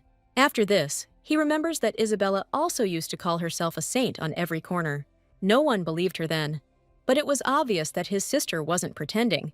Now it is clear why the priests did not make Isabella a saint right away. But did the girl really want to attract the family's attention with her obvious lie? Whatever the reason, such a little prank was stupid. Meanwhile, Gabby and her father stared intently at our heroine. In fact, they thought the girl was lying, and she didn't even have the strength then. The father suggests that the girl had a revelation first, but Gabby disagrees. The Duke must speak for himself and not drag his son into the fact that he did not believe his sister. However, the truth is that Gabby also doubted Isabella's words. At this moment, our heroine believes that this is an excellent chance to make her family regret what they did. Isabella reports that it was very painful for her to encounter their distrust. After all, even if the whole world throws stones at her family should be on her side. But the reality turned out to be completely different, and no one believed the girl. Suddenly, Isabella feels the amount of returning magic begin to increase. Now it's clear that this only works after her family starts to regret something. After this, Isabella asks her brother to give her his food, which he did not touch. And now all the conversations in the church revolve around the new saint. Yesterday there was already a night meeting regarding this lady. The high priest informs her that her power awakened late, and she cannot be a saint. But the surest way to check everything is to get an answer from Lord Gabriel. Angels can appear to people only once a year, and there are still 9 months to wait. Before that time, our heroine needs to regain her strength and return home. And yet, our heroine doesn't like the way the high priest looks at her. People who act kindly and hide their contempt are the worst of the worst. At this point, the high priest invites the lady to prove her strength herself, without waiting for the archangel. But she says that they must prove that they are ready to serve under her command. The high priest is tense at this tone and explains that the girl does not understand her role at all. However, no one knows more about the saint than our heroine. After all, she personally knew a girl who held such a title. To prove her power to everyone, she simply staged a scene in the temple and was immediately recognized as a saint. Lady Daphne was a truly compassionate woman and never abused her abilities. In the end, Isabella decides to give up and asks what proof the priests need. The men exchange glances and give each other the go-ahead to voice their demands. After this, the high priest says that it would be better if Isabella summons the divine beast. He disappeared 500 years ago after the death of the Holy Lady Daphne. Isabella remembers that bird, which was not divine at all and was the guardian of the mortal realm. People thought so only because this beast always followed Daphne. The high priest decides to break Bella's silence and reveals that she knows nothing about this beast. The divine bird was sent to the human world to protect them from demons. In appearance, it resembles a wolf, and its fur should shine bright silver. But for some reason, according to the description, this animal looks like Isabella's Kamangi. About 300 years ago, she found a monster cub on her territory. At that time, a battle between demonic creatures broke out at this place. But judging by the scale of the massacre, it was a one-sided massacre. And suddenly, Isabella's attention was drawn to the quiet cry of a small animal. Apparently, this baby monster was also drawn into the battle. Bella grabbed the beast by the scruff of the neck, which only spoke the word Kamangi. The girl was impressed by the baby's unusual cry, but now she is more concerned about who caused this mess. After all, they must pay for what they did on its territory. Isabella notices that the little animal is trembling and decides to hug it to her chest. She promises that as soon as she finds the ringleaders, she will immediately tear them to pieces. And that day, our heroine took Kamangi with her to the castle and healed his wounds. Remembering this, Isabella begins to miss her beast. But if she could pretend to be a saint, then why couldn't Kamangi become a divine beast? While the high priest waits for the girl's answer, she has already thought everything through. Therefore, Isabella promises that she will bring this beast to the priests. Her confidence even sent goosebumps down the skin of the god's servants. After such an unpleasant conversation, it's time for some dessert. To create that crispy crust, the sugar was caramelized. Isabella is delighted with the desserts of the Middle East, as she would never find them at home. But the crown prince explains that now is not the best time to talk about crème brûlée. In this case, Isabella does not understand why the young man invited her to his place. It turns out that the temple is currently in turmoil because the girl agreed to bring the divine beast. But the priests themselves asked her to summon the animal, and Isabella only agreed. However, the temple was only trying to put the girl in a difficult position. Moreover, our heroine has no idea how to summon a divine beast. Isabella finds it strange that the crown prince is so worried about her. At first, he disguised her magic as holy power to hide her demonic identity. The young man then pulled Bella out of the temple and is now worried about the divine beast. Even if this body belonged to his girlfriend, he is interfering too much. At this moment, the crown prince feels a sense of excitement and understands that he must tell the truth. The thing is that once he looks at a lady, he cannot look away and always wants to be close. He also thinks that Isabella might do something wrong again.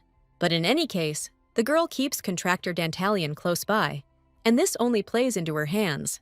The crown prince notices Bella reading the sacred scripture she stole from the temple. However, they are all full of lies and are hardly worth opening at all. Believers who serve the Almighty are expected to meet him in heaven after death. Complete nonsense that people came up with and made others believe in it. Except in special cases, human death ends with the disappearance of the soul. Isabella decides to find out why people expect to see the Almighty, who has been gone for 500 years. They reject demons as evil, but fabricate lies as if they were demons themselves. At this point, the crown prince can no longer withstand the flow of information. He is surprised that the information about the divine beast is actually a lie. The hero's squad believed that the beast's name lacked dignity, although it was an ordinary animal from the Middle Kingdom. As a result, the simple name Fluffy turned into a divine bird. The crown prince is shocked that the legendary beast in whose honor the festivals are held had such a name. Isabella remembers that very place in front of the Sylvester Forest, in the very north of the continent. She went there with the heroes and was attracted by a strange sound in the bushes. At that moment, an unusual animal with silver fur came out to her. He looked like a huge dog with angel wings on his back. The beast then found it strange that there was a demon among people. However, the most important thing for him was to convey important information to people. His name is Nigel, and he has come to join the journey and stop the demon god. But people do not understand divine speech and cannot use it without special power. However, Isabella does not feel such power from this beast, which seems to have been simply trained by someone. That's why she doesn't mince words and responds rudely to Nigel. In such an angry mood, Bella tells the people that this animal's name is Fluffy and he wants to go with them. To spite the animal, she also adds that he really likes it when his tail is stroked. If you think about it, it was probably because of Bella that he was called the divine beast. However, the crown prince cannot understand why the lady calls the animal a bird. It turns out he actually did have wings when she first saw him, but those angel wings were so annoying that she took them off. Initially, Bella was going to cut them off, but Fluffy said that he could just hide them. However, judging by the prince's expression, he clearly imagined a more terrible picture. In any case, there is no need to worry about the divine beast anymore, because instead of Pushka, Bella is going to summon Kamangi into this world. The crown prince clutches his head, as this plan is a complete lie. At first, the girl wanted to summon the beast using a magic circle. But for this, she needs Kamangi's item, so all that remains is to create a temporary portal to the demon realm. However, Isabella has not yet fully restored her magic and cannot open the portal herself. Therefore, she plans to combine her power with the holy power of the priests and turn it into magic. Since previously the servants of God and the demons were brothers, this can be done. But first, Isabella needs to get the magic stones that appear when you destroy monsters. The crown prince has doubts about this plan, as it is too complicated. Magic stones are deadly to humans and are destroyed immediately along with the monsters. Even if they try to pick them up quickly, it will take at least a month to assemble a team. Isabella didn't know this and decides to move to the background. and the crown prince is surprised that this girl also has a backup plan. After this, the girl points her finger at the young man and says that she will really need him. There is also one more person who must participate in this idea, and it will be Isabella herself, who will not deviate from her plan. The girl explains that she and the prince will go hunting monsters. The crown prince is shocked that this is the lady's entire plan. After some time, the young man sends Isabella home in his carriage, and Gabby doesn't understand why his sister is traveling around in the imperial escort. He was very surprised when he learned that Isabella had gone to the temple with the crown prince. The girl, in his opinion, has gone crazy, since she will not be able to become the crown princess anyway. But Isabella explains that the crown prince already has a passion, and she does not intend to share. Gabby asks her to just shut up, as her talking is giving him a headache. After this, the girl silently turns around and goes to her room. But the brother decides to take an interest in the nonsense that Isabella volunteered to summon the divine beast. Could this be a requirement to become a saint? And how is his sister going to summon a beast that disappeared 500 years ago? Although, maybe these idiots did this because of Isabella's origin. These words clearly interested our heroine, and she asks for clarification. It turns out that Isabella's mother comes from that very same Graham family. Now, things are gradually starting to become clear to the girl. The first saint was called Daphne Graham, and the Dancandys were her descendants. After some time, Isabella sits by the fire and remembers her brother's words. Saint Daphne was the last person to know the location of the beast. The temple probably thinks that her descendant will be able to summon him. Several years ago, the head of the Graham family died and left no heir. And now it turns out that Isabella is a descendant of Daphne. Since the Grahams had no heirs, the estate passed to the Duncan family, and the real Isabella stayed in this empty house every night. But it's difficult to understand anything here, considering how the communication with Daphne ended. At that moment, the saint was very frightened that Zachary had gone crazy and tried to warn Bella about it. And the crown prince interrupts the girl's thoughts and informs her that, for everyone's sake, she will spend several days in the prayer room. Due to the travel, the schedule will be very tight, and he would like to know about the plans in advance. But Isabella explains that the prince is only required to complete his part of the tasks. She has already thought everything through, and the young man just needs to follow her. Bella could have gone alone, but she took the prince with her because he was unreliable. Of course, these words make the young man think seriously, and he has no choice but to thank the lady. After this, together with the prince, they set off to carry out a crazy plan. Isabella decides to put her hair in a ponytail to keep it out of her way, and the crown prince reports that the residents saw a monster in the dense forest near the village. If this is really the case, then Isabella simply needs to go there. Suddenly, the girl hears some strange sounds nearby. It sounds like the cry of some little child in a dense forest. Although it sounds like fantasy, Isabella decides to check it out. Coming to the sound, the girl discovers a crying child in the bushes. It is clear that the girl is lost and is desperately calling for her mother. The crown prince can't believe he saw a child in this place. Now, all that remains is to somehow help the girl lost in the dense forest. Isabella looks sternly at the child, and it seems that she is clearly dissatisfied. After this, she reaches out her hand to the girl, and the crown prince tries to stop her.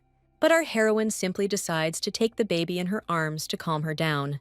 And she asks the crown prince not to shout, as he makes a lot of noise. At that moment, the young man was very surprised that the demon showed concern for the child. Even Isabella could guess perfectly well what he was thinking at that moment. The girl then tells the child that it is dangerous here, and she will take her home. And putting aside the search for the monster, Isabella goes to the nearest village. All this time, the little girl does not take her eyes off her savior. After this, she wonders if this girl is an angel, but Isabella explains that she is much more majestic than some angel. However, the most amazing of all the girls knew was the Lord of the Sky, and Bella replies that he was once dust beneath her feet. Having reached a safe place, our heroine lets the girl go and asks her to continue on her own. She warns the little girl not to dare go to such dangerous places alone again. The crown prince did not expect Bella to treat the child so tenderly. Are demons really capable of showing compassion to people? Isabella noticed her comrade's surprise and decides to tell him how demons are born. They emerge from the fires of hell and have neither father nor mother. Demons cannot create life like angels, so they are lenient towards children. The crown prince is shocked by this truth and has never heard about it. But at that moment, together with the girl, they hear strange sounds. The young man is horrified by what suddenly appears before them, and Bella is only glad that the object of their search came to them himself. Since the monster decided to relieve her of unnecessary problems, it was time to get down to business. At the same time, the girl wants to check how much her strength has increased. After this, Isabella finds a tree and thinks that it should suit her perfectly. She jumps onto the strongest branch and decides to look around. Isabella then reveals that she is trying to find a place to hide. While the lady sits in the tree, the crown prince must deal with the monster. But the young man is confident that even with sealed magic, Bella's power will be greater than that of a human or a monster. Isabella agrees with him, and the crown prince points his finger at the monster. After all, a girl can handle a creature of this level herself. And indeed, Isabella can put this baby to bed with one hand. But why should she waste her precious energy when she has a prince? The young man understands that he has nowhere to go and grabs his sword. At this moment, the monster suddenly jumps on our hero. However, the crown prince shows courage and draws his sword against him. But no matter how the young man swung his weapon, the monster remained safe and sound. Isabella is even surprised at how poorly the crown prince is coping. How could a man who had a contract with a demon simply avoid battle? This sword is absolutely useless against monsters, and the young man needs to use aura. However, after making a contract, he cannot do this, as magic and aura are not compatible. And because of the existing aura, magic is also suppressed, and the prince can only use a small part of it. But for Isabella, this is complete nonsense, since magic and aura do not interfere with each other in any way and can exist together. And the crown prince still doesn't understand how this is even possible. Isabella asks the young man to watch carefully, as she will only show it once. At that moment, a small magical clot of energy appears in her hand. The ball instantly grows, and the girl directs this power at the monster. Isabella suddenly launches magic at the monster and hits it in the head. After the creature passes out, the lady decides to clear up some things. The source of demon's power is magic, and the contractor is also endowed with it. For humans, this power is considered defiled, but magical energy can be extracted from it. Knowing how to contain magical energy, the prince will be able to use the aura. And the best thing is to combine purified energy with the aura and become even stronger. Now, Isabella invites the young man to use all this knowledge in practice. The girl asks to finish off the monster, although it is unlikely that the prince will be able to do it right away. She has already observed his attempts enough and decides to intervene. But suddenly, our heroine freezes as she sees something unusual. The crown prince nevertheless applied the knowledge he had acquired and pierced the monster with his sword. Although initially, the young man could not even imagine that this was possible. However, from that moment on, Isabella decides to call the prince a dunce. This means that he is still only half weak. With such outstanding talent, the young man dared to contact Dantalion. After this, Isabella takes the sword to cut down the monster. Then she takes out the magic stone, for which she started all this. The girl asks the man to move away, as the pure energy of the stone is too strong. Magical energy makes demons stronger, but at the same time drives them crazy. But for the lords of the demonic world, it's just like a tasty snack. Isabella swallows a stone, and the crown prince cannot believe his eyes. Suddenly, the girl begins to feel unwell. Bella coughs up blood again, as her human body can't handle the force. After some time, our heroes get into the carriage and set off further. Isabella was so ill that she turned white as death. She says that she is ready to kill everyone. Although when people feel like this, they usually intend to die. The crown prince did not expect that magical energy could threaten even Lady Bella's life. After all, it is a power from the outside world, and even demons have a hard time dealing with it. But the young man had never heard of such a world, and Isabella decides to find out more about some events. However, he knew neither about the era of divine beings nor about the attack of the outside world. In the original world, there were many creatures, and the era was peaceful. But one day, energy began to flow in from the outside world, causing weak creatures to die. The strong were able to endure this magic, but they could not escape its influence on their minds. Then the divine beings began to resist the outside world, and that is all the prince needs to know for now. After all, he won't live even 100 years, and he doesn't need so much information. After this, Isabella feels a strong decline in strength and asks not to ask her any more questions. In her dream, she hears a voice calling a little child somewhere. This is exactly the kind of child Bella was when she lived in the demon world. The demonic god asked the girl to grow up quickly and become an adult. After all, she must become the sharpest blade and carry out his revenge. Isabella should not have become close to people who wanted to covet the power of a god. At that moment, another demon came to visit his father. He wonders if it's time to pick up the youngest so she can get some sleep. Aaron picks up the girl, who begins to kick violently. It infuriates her to hear the same words from the demonic god every day.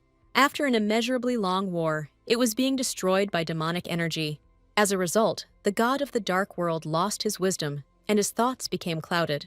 In his twisted mind, he hated all humanity.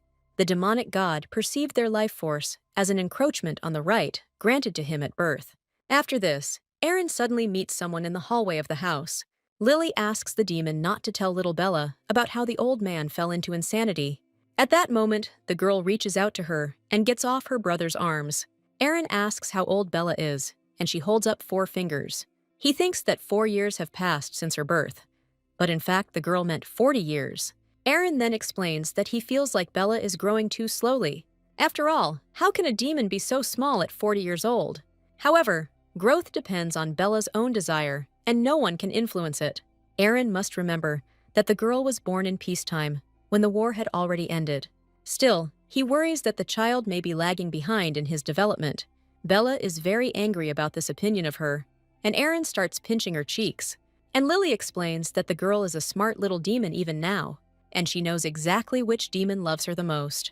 But suddenly, Lily begins to feel some serious danger. At this moment, an explosion occurs, and rock fragments fly in all directions. After this, an angel appears from somewhere in the demonic world. He heard that a new owner of divine power had appeared, but Lily is outraged that Gabriel broke into the demon realm without permission. However, the archangel looks at the girl and realizes that it was true. At this moment, Gabriel gathers all his energy into his hand. He directs a powerful stream of divine power directly into the child.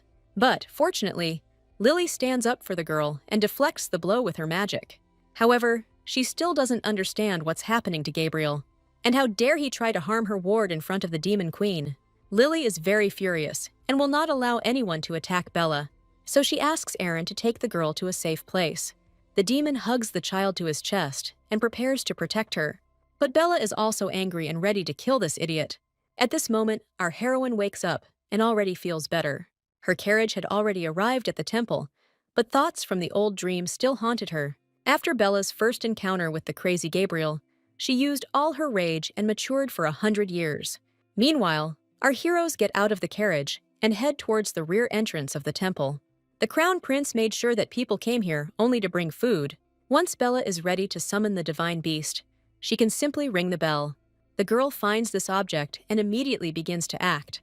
The ringing of this bell resounds loudly throughout the temple. The high priest takes Bella and reports that Saint Daphne has gotten rid of most of her property. Therefore, only a few of her relics remained in the entire temple. One of them is probably a divine beast summoning circle, although no one has yet succeeded in using this symbol. The high priest suggests that only a true saint can use it. Isabella isn't even sure that this is a summoning circle, since it requires at least a clump of the animal's fur. At this point, one of the priests announces that preparations for the ritual are complete. No one has ever succeeded before, and the high priest asks Bella not to be upset if she fails. And at that moment, the girl realizes that this is indeed a divine beast summoning circle. But even with this scenario, Isabella is going to bring a Blackie into the world. She decides to switch the summoning circles and places her symbol on the stand. At this moment, the priests begin to use divine power and pray. Isabella decides to act quickly before people realize anything. In order to link the magic circle in that place, she must use the beast's true name. Although everyone calls him Blackie, oddly enough, he is more often called by another name. With a huge body that touches the sky, every step he takes colors the earth red, and his name is Sunset. At this moment, a huge magic circle appears in front of Isabella. She calls out the name of her beast and asks it to answer her call. Gradually, the roar of a powerful animal can be heard from outside the circle. The portal begins to open, and the roar becomes even more terrifying. The priests begin to get very worried and do not understand what this sound is. Could it be that Isabella was able to activate the summoning circle, and the beast will soon come out? But, unfortunately, the barrier is too strong, and the portal will soon close. The girl tries to shout to the animal and calls it to her. At this moment, a cute animal head appears from the portal. These two missed each other very much and are glad to finally meet. Oddly enough, the beast with such a loud roar turned out to be quite cute to look at. Suddenly, Kamangi jumps out of the portal and falls on our heroine. The high priest is shocked that Isabella succeeded, but he didn't expect the divine beast to be so loving. The priests do not believe that this criminal managed to summon the beast, but now she can no longer be called that. She has become a true saint, and the servants of God do not know what to do next. And the high priest reports that the girl has proven her strength. After this, he falls to the floor as if dead and loses consciousness. After some time, Kamangi tells news from the demonic realm. There, Isabella's body lies unconscious, never having come to her senses. Now, it is clear why Kamangi was confused when he heard his mistress's call. She also says that in this world, the Black One will be a divine beast. As expected of Isabella's beast, he accepted it very quickly. However, the Crown Prince is unhappy that the lady has simplified everything so much. But Chernish is the coolest of all the beasts in the Demon Kingdom and is worthy of becoming divine. No matter how the prince looks at it, the fact remains that Kamanga has 3 eyes. During the conscription, everything was too chaotic, but sooner or later, people will start to doubt. In the Middle Kingdom, everyone has 2 eyes, and the Blackie's peculiarity will raise a lot of questions. But the Crown Prince doesn't want Isabella to rip out one of the beast's eyes. This attitude of the owner really scares Chernish, since he hears everything perfectly well. Therefore, in a matter of seconds, the animal begins to do something with its face. After this, his 3rd eye disappears, and now Chernish becomes the same beast as everyone else. Isabella is glad that Kamangi gave up his 3rd eye for her peace of mind. Now there are no problems, and we can announce the return of the saint and the divine beast. And the Crown Prince wonders whether everything Lady Bella had planned came to fruition. The girl explains that everything went as she planned. Meanwhile, events unfold in the castle of the Demon Queen. Lord of Greed Seer was the last to arrive at the meeting, having almost forgotten about it. He hopes that without him, the other demons haven't started discussing it yet. But the Demon Queen Lilith informs the Lord that he is very late. However, he was lucky that the lady was not in a bad mood today. At this moment, the man realizes that he was not the last one to arrive at the meeting. As it turns out, Lady Bella's chair is empty, and she is also late. And Lilith explains that she will be absent for a couple of months on her instructions. The Lord of Lust is upset by such news, as he really wanted to see the face of the youngest. And the Lord of Lies Fursan answers him that Bella is smart, so she just avoids Belial. Lord of Sloth Zenevia also finds Lord of Lust difficult to deal with. Bella's absence did not go unnoticed by Aemon either, as he had already become accustomed to her manner of speech. And he will be a little sad if the girl starts talking like before. When she was younger, her speech was a little different.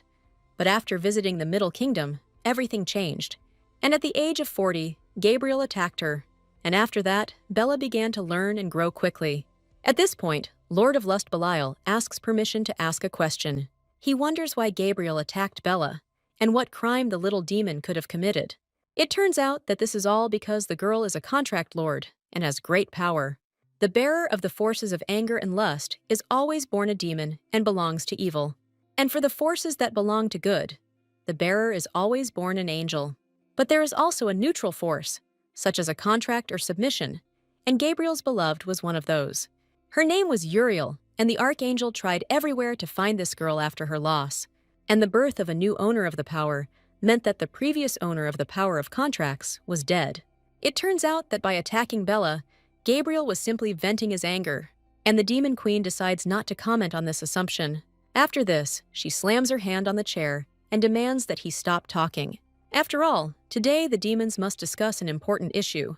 Everyone present is surprised by the appearance of some important question, and Lilith says something that none of the demons expected to hear. It turns out that the Demon Queen is planning to declare war on the Middle Kingdom. This news causes indescribable shock among all the demons present. They couldn't even imagine what plans were spinning in Lilith's head. And the Demon Queen also adds that their goal is to destroy humanity. After this, the entire meeting room of the Dark World falls into silence. The Lord of Lust decides to find out if this is really necessary. It's really funny to watch people, and is there really any point in killing them? But Dantalion decides to side with Lilith and explains the connection between the middle and heavenly realms. The thing is that people who serve the gods must pay for this service, And Seer reports that people sided with the heavens in order to survive, especially since the worship of demons seems strange. However, another demon lord decides to find out the true reason from Lilith herself. Something had to happen before this question was raised. And then the demon queen says that it is unknown when the seal of the demon god will be destroyed. For 500 years now they have lived, closing their eyes to this and without thinking. And Seer wonders if there is a way to reapply this seal. You could just extend the seal forever for your father's sake and give him peace.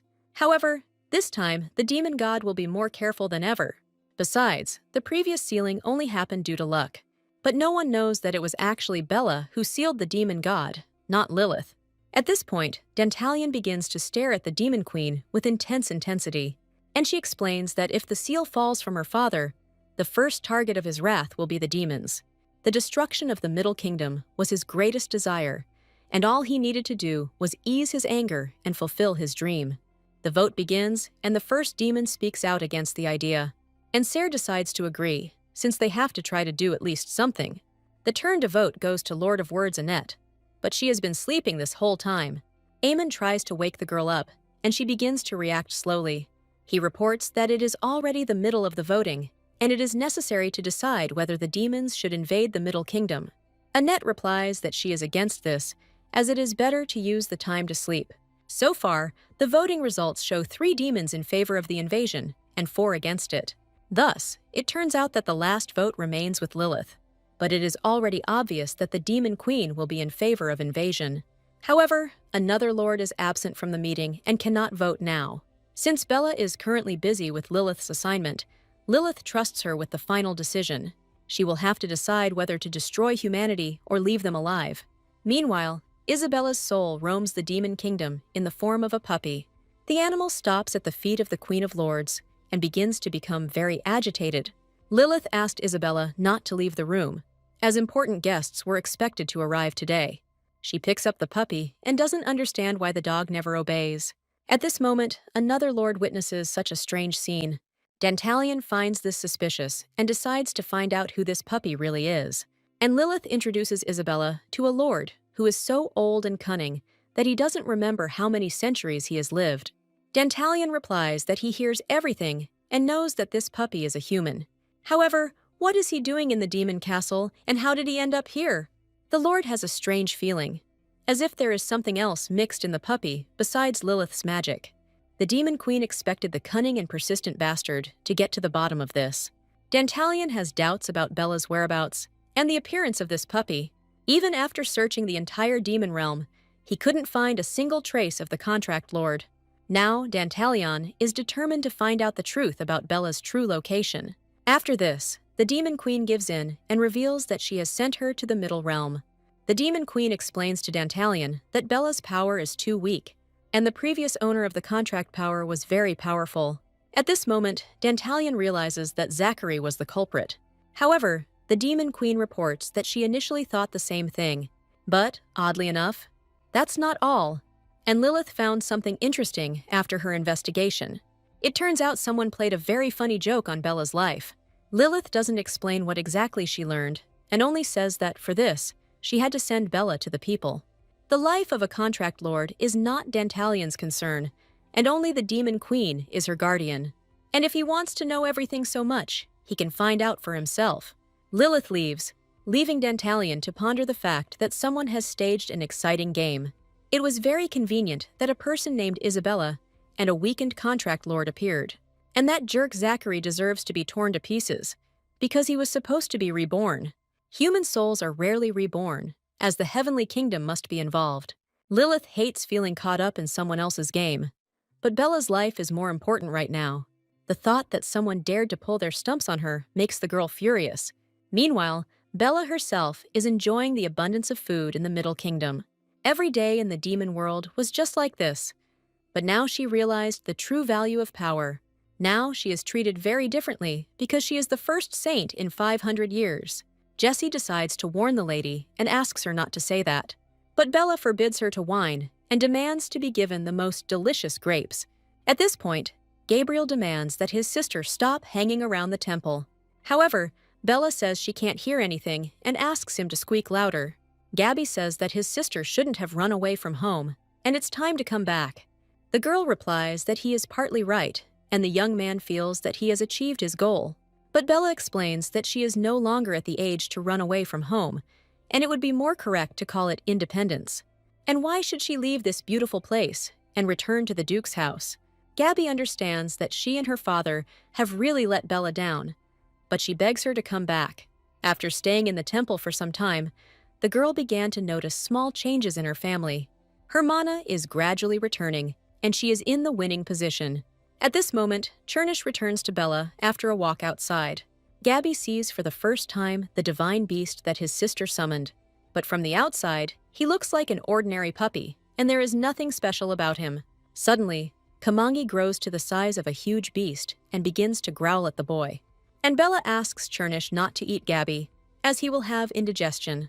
After this, the animal turns back into a small and cute puppy. When it's big, it takes up a lot of space, so Bella asked him to keep it small. Now Gabby realizes that this is truly a divine beast. But the previous saint constantly secluded herself in her estate until her death, since the temple caused her many problems. Isabella understands that this is about her ancestor Daphne, but she was always cheerful.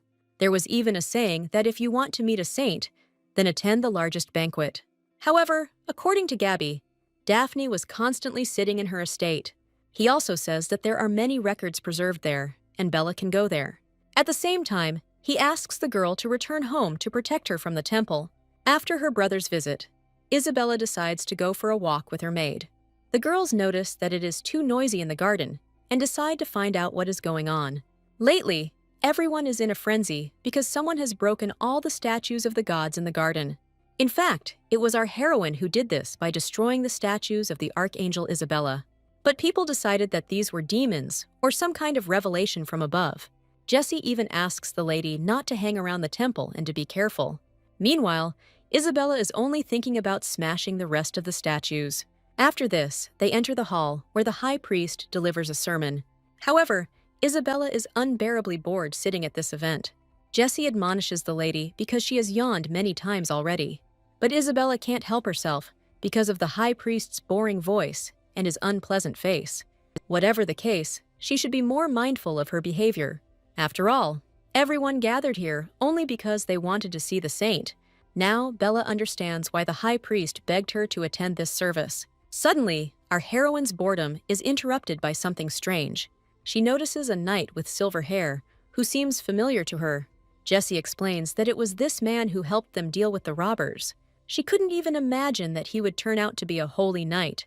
Bella remembers that incident and that nasty silver hair. And while Jessie is drooling over this man, our heroine is ready to spit with disgust. This service turned out to be not only boring, but also unpleasant. At this point, the high priest decides to move from preamble to action. And today, he decides to talk about the 5 heroes who saved the earth from the Demon King. After this, Isabella becomes interested in listening to this sermon. She decides to find out how much people have twisted the whole story. 500 years ago, the Demon King sent monsters to the Middle Kingdom.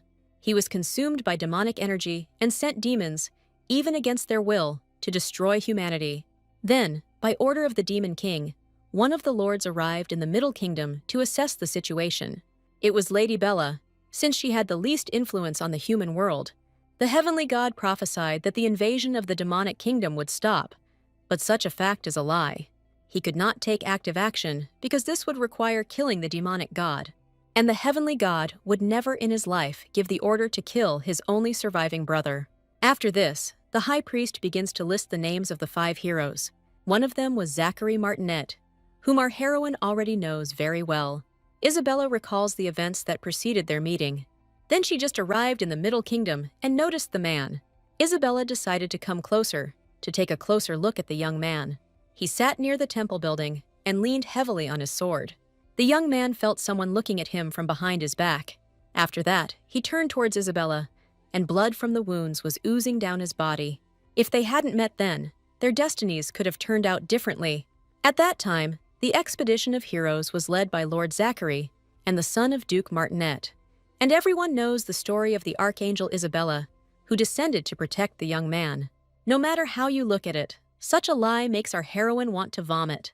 Contact with that guy was nothing more than a passing whim for her. He forced the villagers to hide in the chapel, and afterwards he was barely able to stand on his feet with the help of a sword, and was completely wounded. Isabella saw that he had no chance of winning, but she noticed his abilities. It seemed to her that with such persistence, he might even survive. And Zachary then just silently looked at the girl who appeared out of nowhere. Isabella decided to come closer to the young man to take a closer look at him. He had silver hair, dyed red with the blood of monsters. For a moment, it even seemed to her that their hair color was similar to hers. After this, Isabella offered the young man a contract. However, despite his dire situation, Zachary refused. As evening approached, the young man lit a fire near the chapel with people. He began to bandage his wounds and repeated once again that he refused. However, Isabella doesn't understand why Zachary doesn't want to sign the contract. After all, she can give him all the riches and glory of this world. There is not a single person around who would help the young man. And Zachary explains that he is here of his own free will, and that this is his value. The people inside the chapel are simply protecting what is valuable to them. For some, it is family and children, and for others, it is simply their own life. Isabella meets for the first time a man who is willing to sacrifice himself for others. She is surprised to see such a noble soul before her. At first, it was just curiosity, but over time, Isabella's thirst for this soul grew stronger. Zachary continues to kill demonic creatures and protect people, but his strength was already running out, and he could barely stand on his feet. He even started coughing up blood. And then Isabella decided to try again. She reported that the young man was already addicted to demonic energy and would soon die. And if Zachary agrees to sign the contract, then Bella will be able to save him and the people in the chapel. Then, our heroine used everything she could to convince the young man. Zachary even called her a persistent demoness who will not back down from her goal. Having lost his strength, he falls on her and announces that he agrees to the contract. Isabella can't believe she finally got a positive answer. But what really infuriates her is that he only agreed before his death. However, Isabella is now forced to save people by sealing herself away. After all, she initially promised to save them and Zachary if he signed the contract. Lilith harshly scolded the girl for the fact that the contract lord had bound himself with the agreement. The sermon ends with this painful memory. Isabella shouldn't have listened to this, as it only lowered her spirits. Suddenly, someone calls Lady Bella, and she turns her head. The crown prince appears nearby, whom our heroine calls a half-breed. However, Isabella does not remember the young man being at the ceremony. The prince simply waited for the sermon to end, and was lucky that he didn't have to listen to all the nonsense. At this moment, several priests begin to follow our couple. And if the crown prince and Lady Bella even look at each other, it will be a problem. In the temple, the young man is not liked and, frankly speaking, is despised. This is all because of his dark hair color, which is different from the members of the imperial family. People believe that the silver color is proof of receiving the blessing of the archangel. To maintain religious authority, the temple insists that only a man with such hair become emperor. And naturally, they don't like the black-haired crown prince. And Isabella explains that she really likes the half-breed's hair color. She even calls this color beautiful and confuses the crown prince. It's just that compared to this silver locks, any other color is beautiful. At this moment, Isabella notices the crown prince's strange behavior. He turned completely red and tried not to show his embarrassment. The young man then says that in a normal situation, there would be no problem with hair color. But one of his half-brothers was born with flawless silver hair. Because of this, the temple is plotting to get rid of the crown prince. After this, Isabella learns that the knight with silver hair is the crown prince's brother.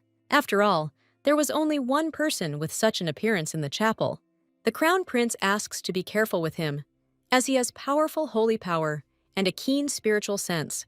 But Isabella asks not to worry about her, as she avoids the silver hair at a distance of 100 meters. After some time, our heroine tries to understand what the high priest wanted from her, but the priest just smiles with his nasty face and doesn't answer. He also brought with him the most problematic guy in the whole temple. This is the same Kaiden who serves as the commander of the holy knights in the temple. The high priest introduces the man and thinks that he and Isabella are meeting for the first time. Our heroine understands that she needs to act as if they don't know each other. Since childhood, Kaiden lived in a temple near the border and only recently returned to the capital. After this, the high priest asks whether the saint is satisfied with the priest serving her, and the girl explains that they need to show more sincerity. But in reality, the high priest wanted to inform Isabella that it was time for her to begin her duties as a saint. The girl thought that it was just an honorary title, and she wouldn't have to do anything. Although from time to time, Daphne said that the temple was overloaded with work. Since Isabella is not yet accustomed to the position of a saint, the high priest offers her to take on only one duty. To begin with, a girl can listen to the confessions of believers, or else offer prayers for them, which would be like a curse. As a result, the high priest offered the saint many options and became tired of them himself. And Isabella doesn't understand how Daphne managed to do all this and still attend banquets. After this, the priest announces that there is a final duty to destroy the demon worshippers, but he would never send a saint to such dangerous work. However, Isabella asks to tell her more about these people, and the high priest asks the girl not to worry, as the knights regularly carry out cleansing. Isabella finds it strange that the priest first interested her and now backs down. It is important for her to find out what the demon worshippers have done, that they are being cleansed. The priest explains that they must be punished only for worshipping dark forces. In fact, demon worship has declined significantly, and many sects have long since disappeared. For example, the contract lord from the demon realm is now the weakest and is no longer worshipped. Isabella is shocked by this news, since she is the lord of contracts. According to temple informants, the demon has not left his kingdom since his birth, and the weaker the dark personality, the less likely it is that it will leave the demon world. Of course, this is true, but the reason why Bella did not come to the human world is completely different. And since all the demon worshippers think that the contract lord is too weak, it's time to act. Isabella promises to destroy every single one of them and fulfill her duty as a saint. After such a fiery speech and fierce anger, the priest had nothing to say in response. And now Isabella doesn't know how to even take on this difficult task. She notices a carefree Jessie, who is calmly knitting and humming songs. Our heroine wonders if the maid knows anything about demon worshippers, but Jessie replies somewhat suspiciously that he knows nothing about bad people. Then the girl explains that recently one book has become popular among the maids. It has a very strange name, The Demon Duke is Possessed by Me. Jessie hands the book to the lady and advises her to read it in secret. In today's world, catchy headlines that can attract readers' attention are in fashion. Isabella opens the book and reports that there are problems with the contents. She begins to read a romantic passage in which a vampire bites his victim. There are many intimate details in these words, and Jessie cannot listen to such things. And Isabella explains that demons don't actually drink human blood. And yet she doesn't understand what this has to do with demon worshippers. And Jessie explains that in this book, the demon is portrayed in an attractive and romantic way. Any work in which a demon is depicted positively is considered forbidden in the temple.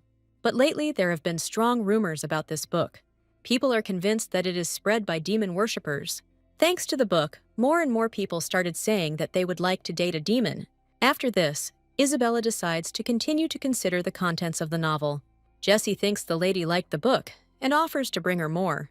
After some time, Isabella persistently argues with the high priest. But for the girl's safety, no one leaves her any other choice. The temple believes that the destruction of the statues was a warning to the saint. Of course, Isabella cannot admit that she herself destroyed them. However, now Caden with silver hair is assigned to be her guard. He is the commander of the Holy Knights and would be perfect for this role.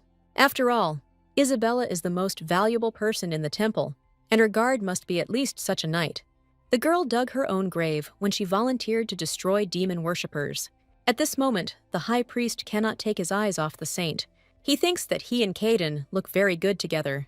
But doesn't the temple support the silver-haired one as the next emperor?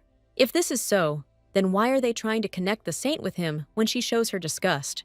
Besides, even this guy is standing there with a completely blank look. Although if you look closely, his gaze is not so empty at all. Isabella continues to look at Caden, not noticing that he has noticed. The thing is that a knight does not have the same emotions that people have. That's why Isabella doesn't feel anything from him at the moment. How can a person feel nothing at all and walk around with a stone face? The people who are under Dantalion's control look exactly the same. Could it be that the Lord is somehow connected to this knight? And all this time, the high priest thinks that Isabella is looking at Caden out of sympathy, but she denies his assumption and agrees to accompany him. Isabella only asks that the young man not get under her feet and not bother her. However, Caden begins to control the girl's every step. Isabella is terribly annoyed by the fact that he follows her everywhere. She asks the guy not to accompany her to the temple, as it is safe here. But Kaiden explains that the high priest ordered him to follow the saint everywhere, and he, as a knight, is obliged to carry out all the orders he receives. If Isabella goes into her room, the guy will guard her door. The girl calls Kaiden terribly unpleasant, and he apologizes for it. Isabella is terribly annoyed by the fact that this knight cannot be reached. She recalls that the crown prince promised to help her in any situation. It seems that the moment has come when this can be taken advantage of. Isabella asks Kaiden not to follow her, as she needs to meet with a half-wit. And when the girl pronounces the name of the crown prince, the knight's face changes. Even though it was the imperial palace, he still could not be sure of the saint's safety. However, does the word half-moron mean an affectionate address to one's other half? Isabella couldn't even imagine that Kaiden would come up with something like this. She says that even if this is true, it is no one's business. However, Kaiden is obliged to report such a close relationship with the saint to the high priest. He ordered that he be informed of everything that happened between Isabella and the crown prince. And the girl explains that the knight has no pride at all, because he speaks like a servant.